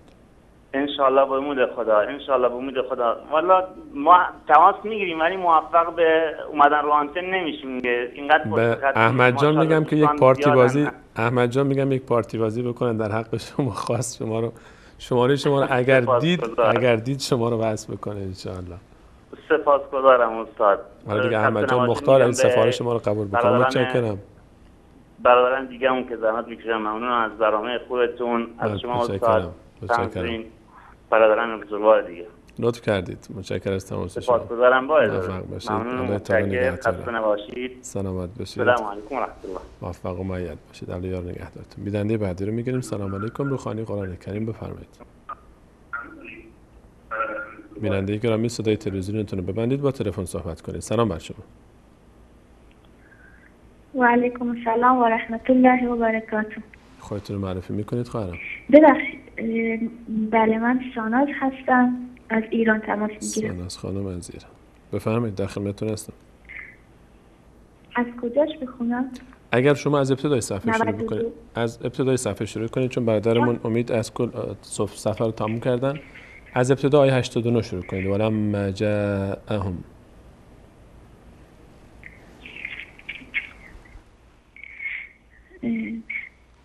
ببخشید قرآن من پاکستانیه. آیه 89 ولما جاءهم کتاب من عند الله، از اینجا شروع کنید.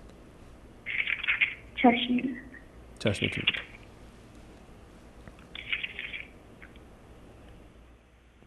اگه به تصویر صفحه تلویزیون هم نگاه کنید، ما آیه رو گذاشتیم روی صفحه هم هست. بله چشم.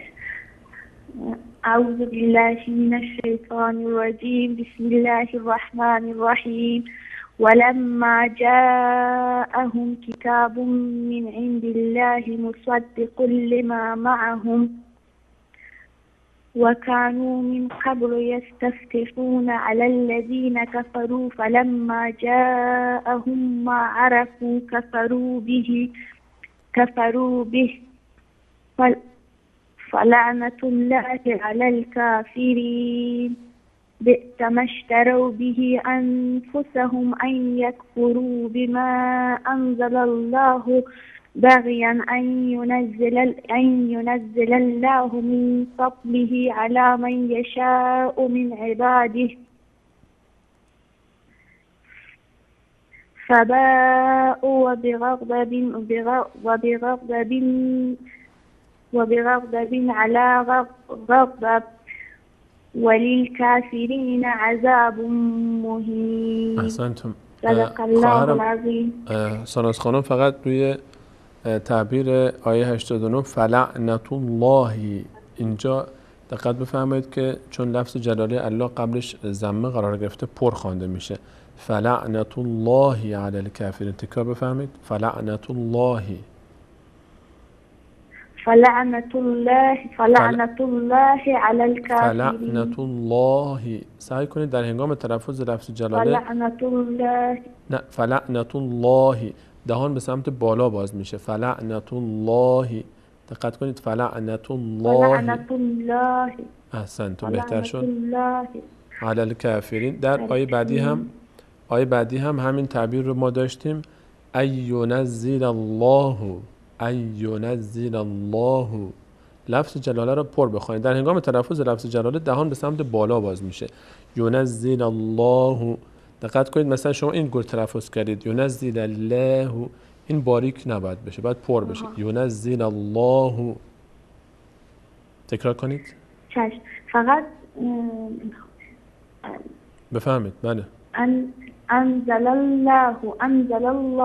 احسنتم. ادامه بدید. انزل الله بغیا. انزل الله بغیا ان ینزل الله من فضله. تمام درست شد ماشاءالله. همین رو فقط دقت کنید که ممنون. ان شاءالله که بتونه الله. خیلی چشم. فقط استاد گرامی اگه میشه این من فضله، این ز، همین زشو اگه میشه بخونید، من یاد بگیرم، نمیخوام بگم ده، میخوام همون جوری که هست رو تلفظ کنم. متوجه نشدم میثاقی رو در آیه آخر کلا این حروف رو که اون دفعه هم تماس گرفتم گفتم من میگم قده، شما گفتین که چون سخته اگه اینجوری هم بگیم، علما گفتن که مشکلی نداره. در حرف ضاد رو، ضاد رو. بله. چشم صحبت خواهم کرد در این باب. چشم ایشان. بعد من واقعا شرمنده که مزاحم برنامه‌تون شدم. یه سوالی هم دارم، میدونم که اینجا جاش نیست ولی چون سر کارم نمیتونم. میخواستم ببینم که این حدیث وارد شده که با آتیش کسی رو عذاب بده خیلی گناهه، چون عذاب دادن با آتیش مختص برای الله. اگر اینجور حدیثی هست لطفاً آدرسش و اینا رو برام بگین تا من بنویسم. چشم انشاءالله صحبت خواهم کرد در این باب در پایان برنامه. خیلی ممنون، قربان شما. ان شاءالله سلامت و موفق باشین. خدا متشکرم. موفق باشید. متشکرم. بیننده بعدی رو میگیریم. سلام علیکم. روخانی قرآن کریم. بفهمید. بیننده گرامی سلام بر شما. بفهمید. لطفا با تلفن صحبت کنید. صدای تلویزیونتون رو ببندید. سلام بر شما. سلام رحمت الله و برکاته. علیکم السلام و رحمت الله و برکاته. خودتون معرفی میکنید؟ استاد من عبدالرحمن هستم از تاجیکستان. برادر عزیز عبدالرحمن از تاجیکستان، خوش آمدید برادرم. اگر موافق باشید از امتداد تلاوت خواهرمون ساناز خانم شما شروع کنید از آیه 91.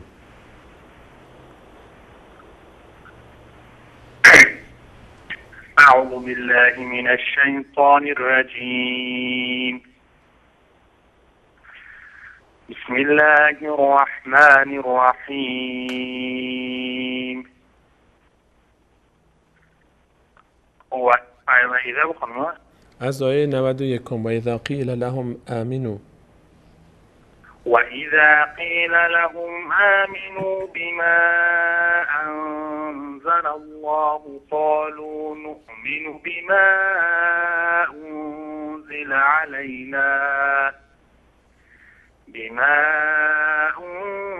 عَلَيْنَا وَيَكْفُرُونَ بِمَا وَرَاءَهُ وَهُوَ الْحَقُّ مُصَدِّقًا لِمَا مَعَهُمْ قل فلم تقتلون أنبياء الله من قبل إن كنتم مؤمنين ولقد جاءكم موسى بالبينات ثم اتخذتم العجل من بعده وأنتم ظالمون وَإِذْ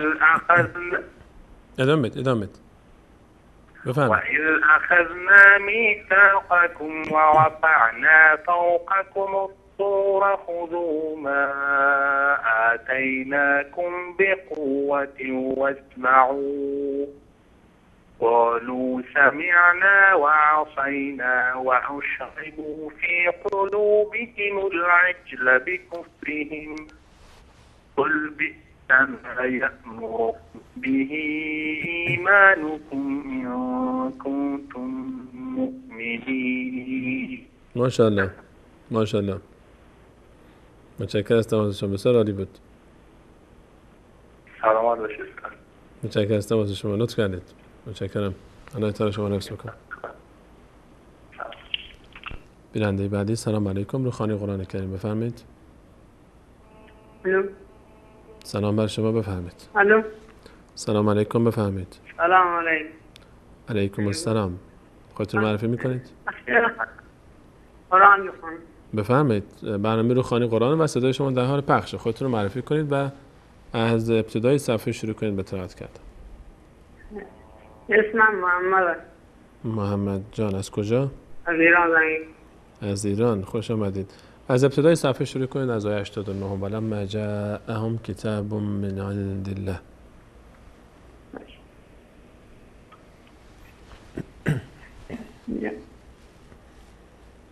شما تعوذ بالله و بسم الله رو بگید تصویر میرسه به شما.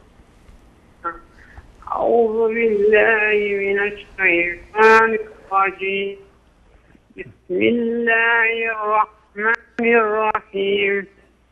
ولما جاءهم كتابهم من عند الله مصدق لما معهم وكانوا من قبل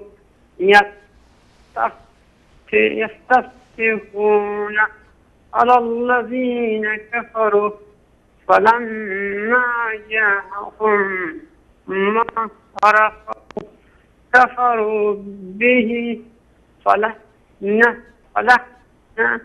الله على الكافرين بئس ما اشتروا به أنفسهم أن يكفروا بما أنزل الله بغيا أن ينزل الله من فضله على من يشاء من عباده وإذا قيل لكم آمنوا بما أنزل الله قالوا نؤمن بما أنزل علينا ويكفرون بما وراءه وهو الحق مصدقا لما معهم مصدقا لما معهم مصدقا لما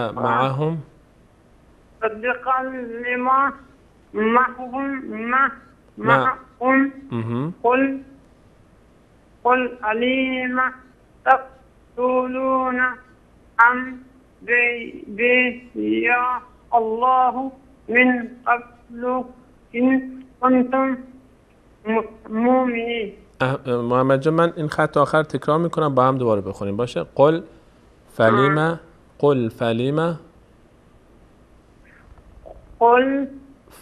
تقتلون قل فلیما تقتلون انبیاء الله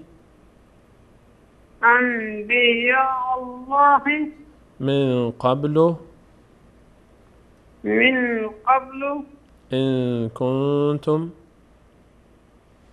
كنتم مؤمنین. یک خط هم از آیه بالا جا افتاد، اون رو برگردیم با هم بخونیم. احمد جان تصویر بیار پایین‌تر. بله خط آخر آیه 90. فباءوا بغضب فباءوا بغضب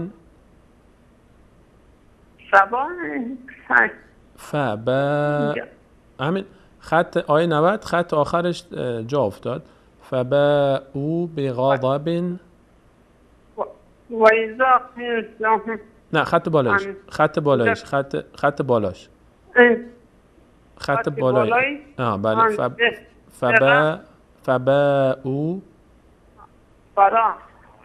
بله فباءوا من تکرار میکنم با هم بخونیم. محمد جان من تکرار میکنم شما با من تکرار کنید باشه. فباءوا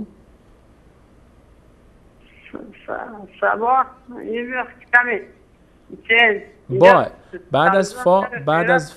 بعد از فا حرف با هست. فباءوا ولذا مثلا لهم امینو اینجا. خب خیر من خودم اینو میخونم. فباءوا بغضب علی غضب وللکافرین عذاب مهین. اینجا علی غضبهم. بله اینجا بله همین خط وللکافرین. بله وللکافرین عذاب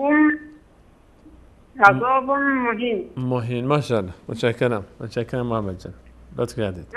من به خاطر من خودم قبلا چه قرآن بلند 2-3 ماه 4 ماه مثلا بخونم. من خودم به خاطر همین شبکه دست در نکنه خداوند در دنیا و آخرت خداش دنباله. اللهم اشهد. برنامه‌های خوبی داریم. خداوند از دست دشمنان، از دست هر کی که میخواد شما را برای مثلا میگه یا چیز خداوند حسن جهنم بسوزونش، خداوند نابودشون کنه. الله تعالی شما را حفظ کنه. متشکرم از تماس شما. خیلی خوشحال شدیم محمد جان، لطف کردید تماس گرفتید. موفق باشید. الله تعالی شما را حفظ کنه. متشکرم از تماس شما. رسول الله صلی الله علیه و سلم فرمود که کسی که قرآن رو میخونه و مقداری سختی میکنه برای اون 2 تا اجر پاداش داره. نه یکی این اجر پاداشش بیشتر از اون کسی که حتی روانتر میخونه، چون یکی اجر تلاشی که میکنه که دیگه به هر حال اون حب و علاقه که نسبت به قرآن کریم داره. تشکر میکنم از این بیننده عزیز. بیننده بعدی رو میگیریم. سلام علیکم، روخانی قرآن کریم بفرمایید. بیننده گرامی رو خط هستید. سلام بر شما، بفرمایید. سلام علیکم و رحمت الله. علیکم السلام و رحمت الله و برکاته. خودتون رو معرفی میکنید برادرم؟ من عبدالرحیم از تاجیکستان. عبدالرحیم جان از تاجیکستان، خوش آمدید برادرم. اگر موافق باشید از آیه 92 شما شروع کنید به تلاوت کردن. ولقد جاءکم موسی بالبینات.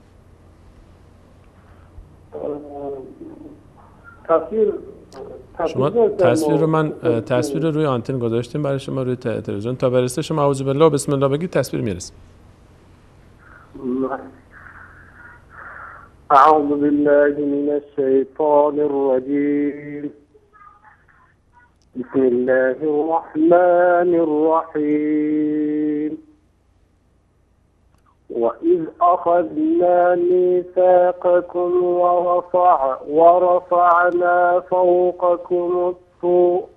ورفعنا فوقكم الطور خذوا ما آتيناكم بقوة واسمعوا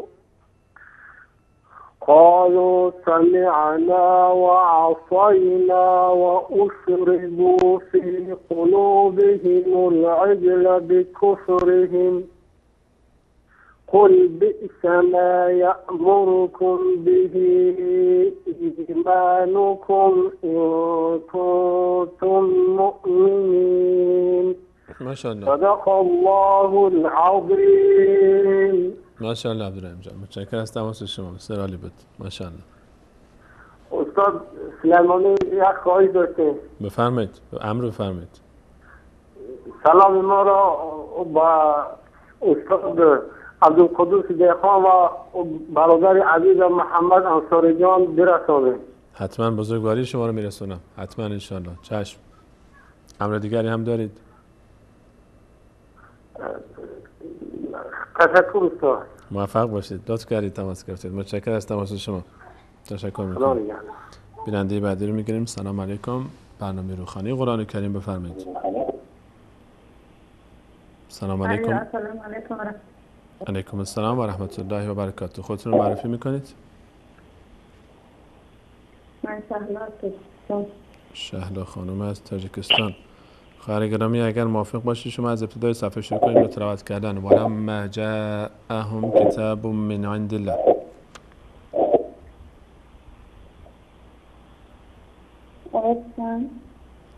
از ابتدا آیه 89 از ابتدای صفحه. ولما جاءهم کتاب من عند الله. صدای تلویزیونتون رو ببندید اگر نزدیک است. اعوذ بالله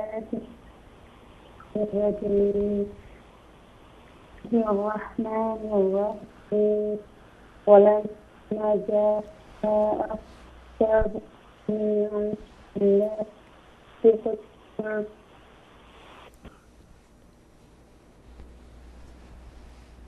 بله صداتون قطع شد چند خانم، تماسشون متاسفانه قطع شد. اگر احمد جان ایشون تماس گرفتن دوباره اینو در اولویت بگذاریم بسته. بیننده بعدی رو میگیریم. سلام علیکم. روخانی قرآن کریم بفرمایید. شبکه جانب صالح حق برنامه روخانی قرآن کریم و صدای شما در حال پخش در استودیو هست. بفرمایید. بله. سلام بر شما، بفرمایید. سلیمانی هستم، در استودیو صدای شما رو میشنوم. خودتون رو معرفی میکنید؟ متاسفانه تماسشون قطع شد. بینندگان عزیز، همین که صدا وصل شد مستقیم شما بس میشید به استودیو، پس به همین خاطر دیگه مستقیم شروع بکنید به صحبت کردن. بیننده بعدی سلام علیکم، روخانی قرآن کریم بفرمایید. سلام علیکم. علیکم السلام و رحمت الله و برکاته. خودتون رو معرفی میکنید؟ وقتتون بخیر. وقت شما هم بخیر. خودتون معرفی میکنید؟ بخونم؟ بسم الله. عبداللهی هستم از استان گیلان. خانم عبداللهی از گیلان، خوش آمدید. از ابتدای صفحه شروع کنید به تلاوت. از ابتدای صفحه. ولما جاءهم کتاب من عند الله آیه 89.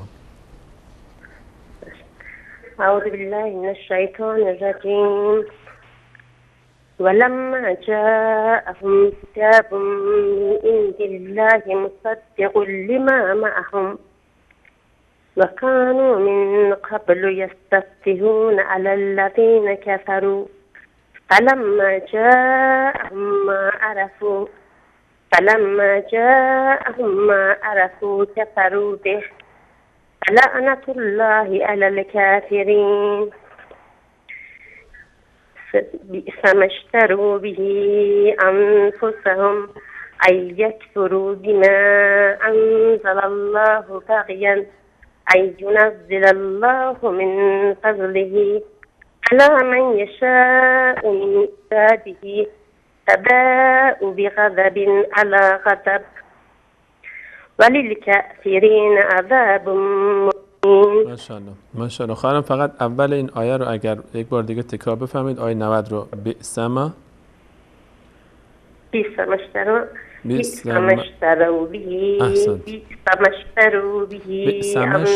یک بار دقت بفهم. بئس ما اشتروا ترو نشه.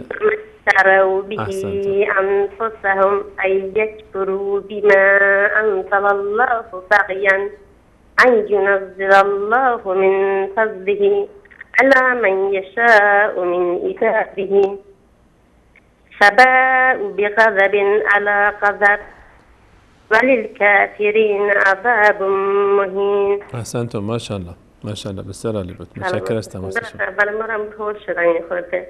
طبیعی است. خدا عزتون بده. از برنامه مفیدتون واقعا ممنون. متشکرم از تماس شما. لطف دارید. موفق باشید. جزاکم الله خیر. خدا باشید. جزاکم الله خیر. متشکرم از تماس شما. بیننده بعدی رو میگیریم. سلام علیکم، روخانی قرآن کریم بفرمایید.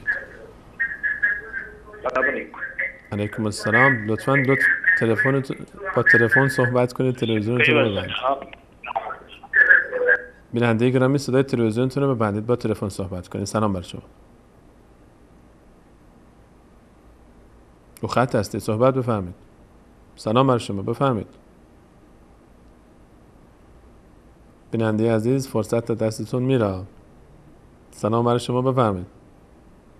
فرصت دستتون رفت. بیننده بعدی سلام علیکم، روخانی قرآن کریم بفرمایید.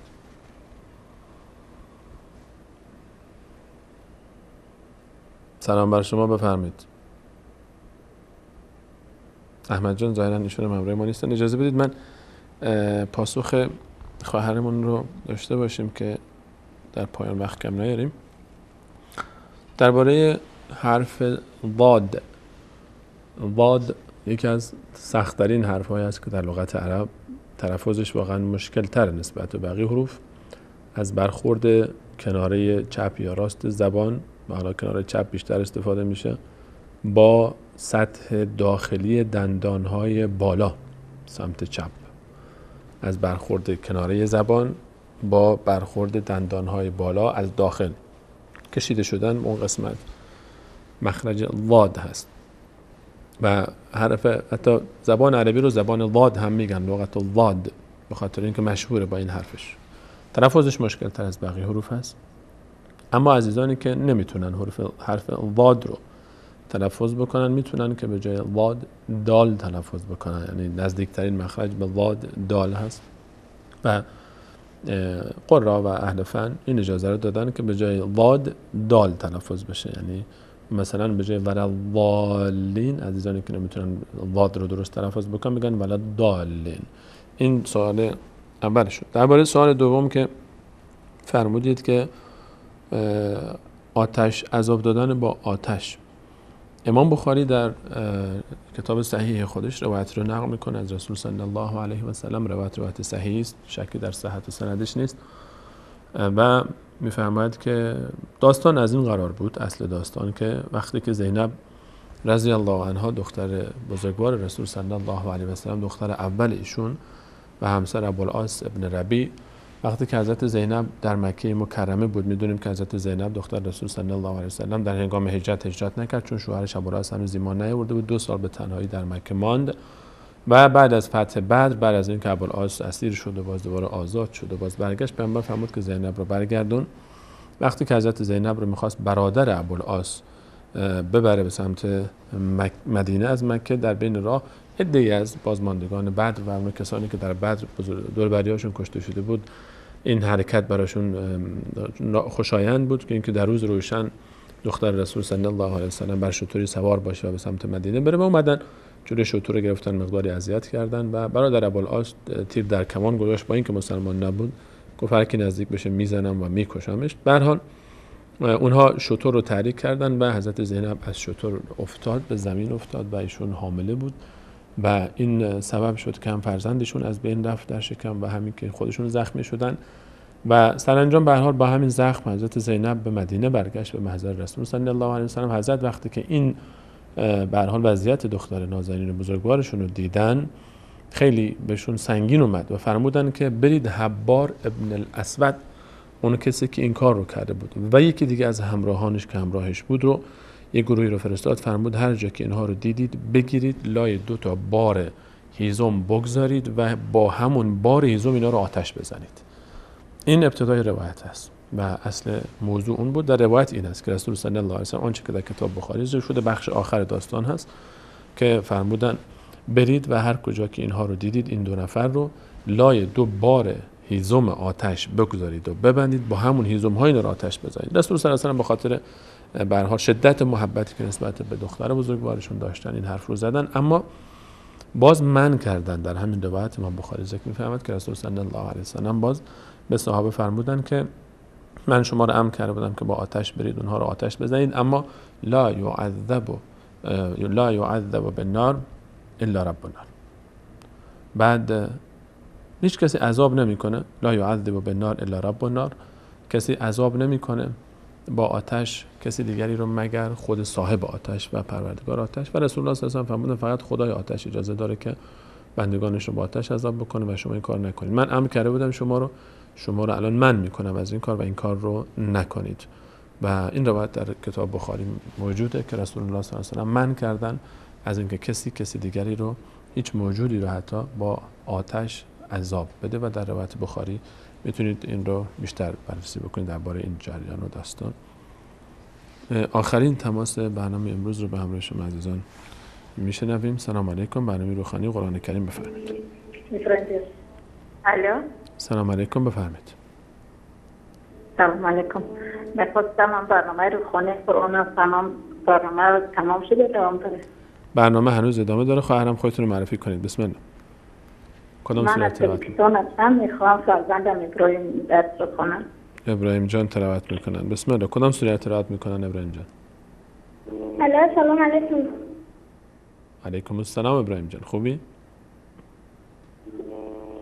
الحمدلله. من میخوام از اول صفحه خونم. کدام از همین صفحه؟ ماشاءالله. بسم الله. اعوذ بالله من الشیطان الرجیم. بسم الله الرحمن الرحیم.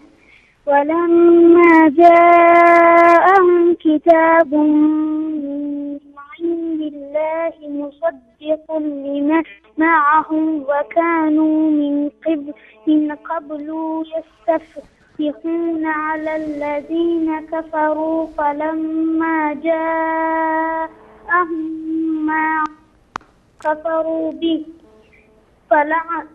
فلعنة الله على الكافرين بئس ما اشتروا به أنفسهم أن يكفروا بما أنزل الله بغيا أن ينزل الله من فضله على ما يشاء من عباده فباءوا بغضب على غضب وللكافرين عذاب مهین. صدق الله العظیم. ماشاءالله ابراهیم جان. آقای سلیمانی خواهرم هم میکند. بسم الله. شما چند ساله هستی ابراهیم جان؟ 11 ساله. 11 ساله. ماشاءالله بسیار عالی بود تلاوت شما. ماشاءالله. بفرمایید خواهرتونم نامشان چیست؟ سلام علیکم. علیکم السلام. نامتون چیست؟ من سکینه. سکینه خانم. شما از کجا تلاوت میکنید خواهرم؟ از آیه 91. از ادامه تلاوت برادرتون ابراهیم جان بخونید. بسم الله. اعوذ بالله من الشیطان الرجیم. بسم الله الرحمن الرحیم.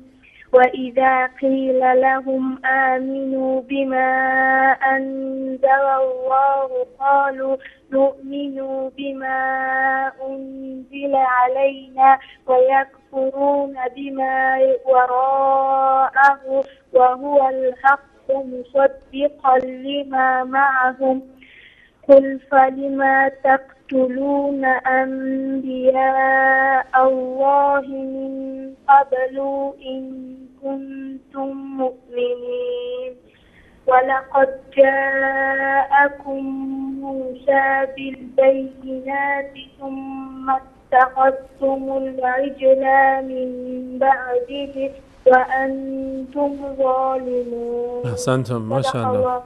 ما شاء الله. ماشاءالله سکینه خانم بسیار خوب بود. ماشاءالله. متشکرم از تماس شما. تشکر میکنم از تماس شما. موفق باشید. الله یار و نگهدار شما. تشکر میکنم همچنین از همه شما عزیزان. وقت ما به پایان رسید، بلکه مقداری هم جلوتر رفتیم. معذرت خواهی و عرض پوزش از همه عزیزانی که پشت خط ماندن و فرصت برای اینها مقدر نشد. ان شاء الله در برنامه‌های آتی این فرصت نصیب بشه. و تشکر ویژه از احمد جان و فرید و عبدالله عزیز و همچنین احمد منصور عزیز در پشت صحنه این محفل قرآنی. و در پایان از الله تعالی می‌خواهیم که تمام گذشتگان ما رو مورد رحمت بخشش و مغفرت خودش قرار بده و به ما این توفیق رو بده که با قرآن زندگی بکنیم، با قرآن از دنیا بریم، در قرآن یارو همراه ما باشه قرآن و در روز محشر بر پل صراط و همچنین به همراه این کلام عظیم و عزیز در بهشت برین وارد بشیم. اما ذلک علی الله بعزیز. و تا برنامه بعد همه شما عزیزان به الله متعال می‌سپارم. الله یار و نگهدارش.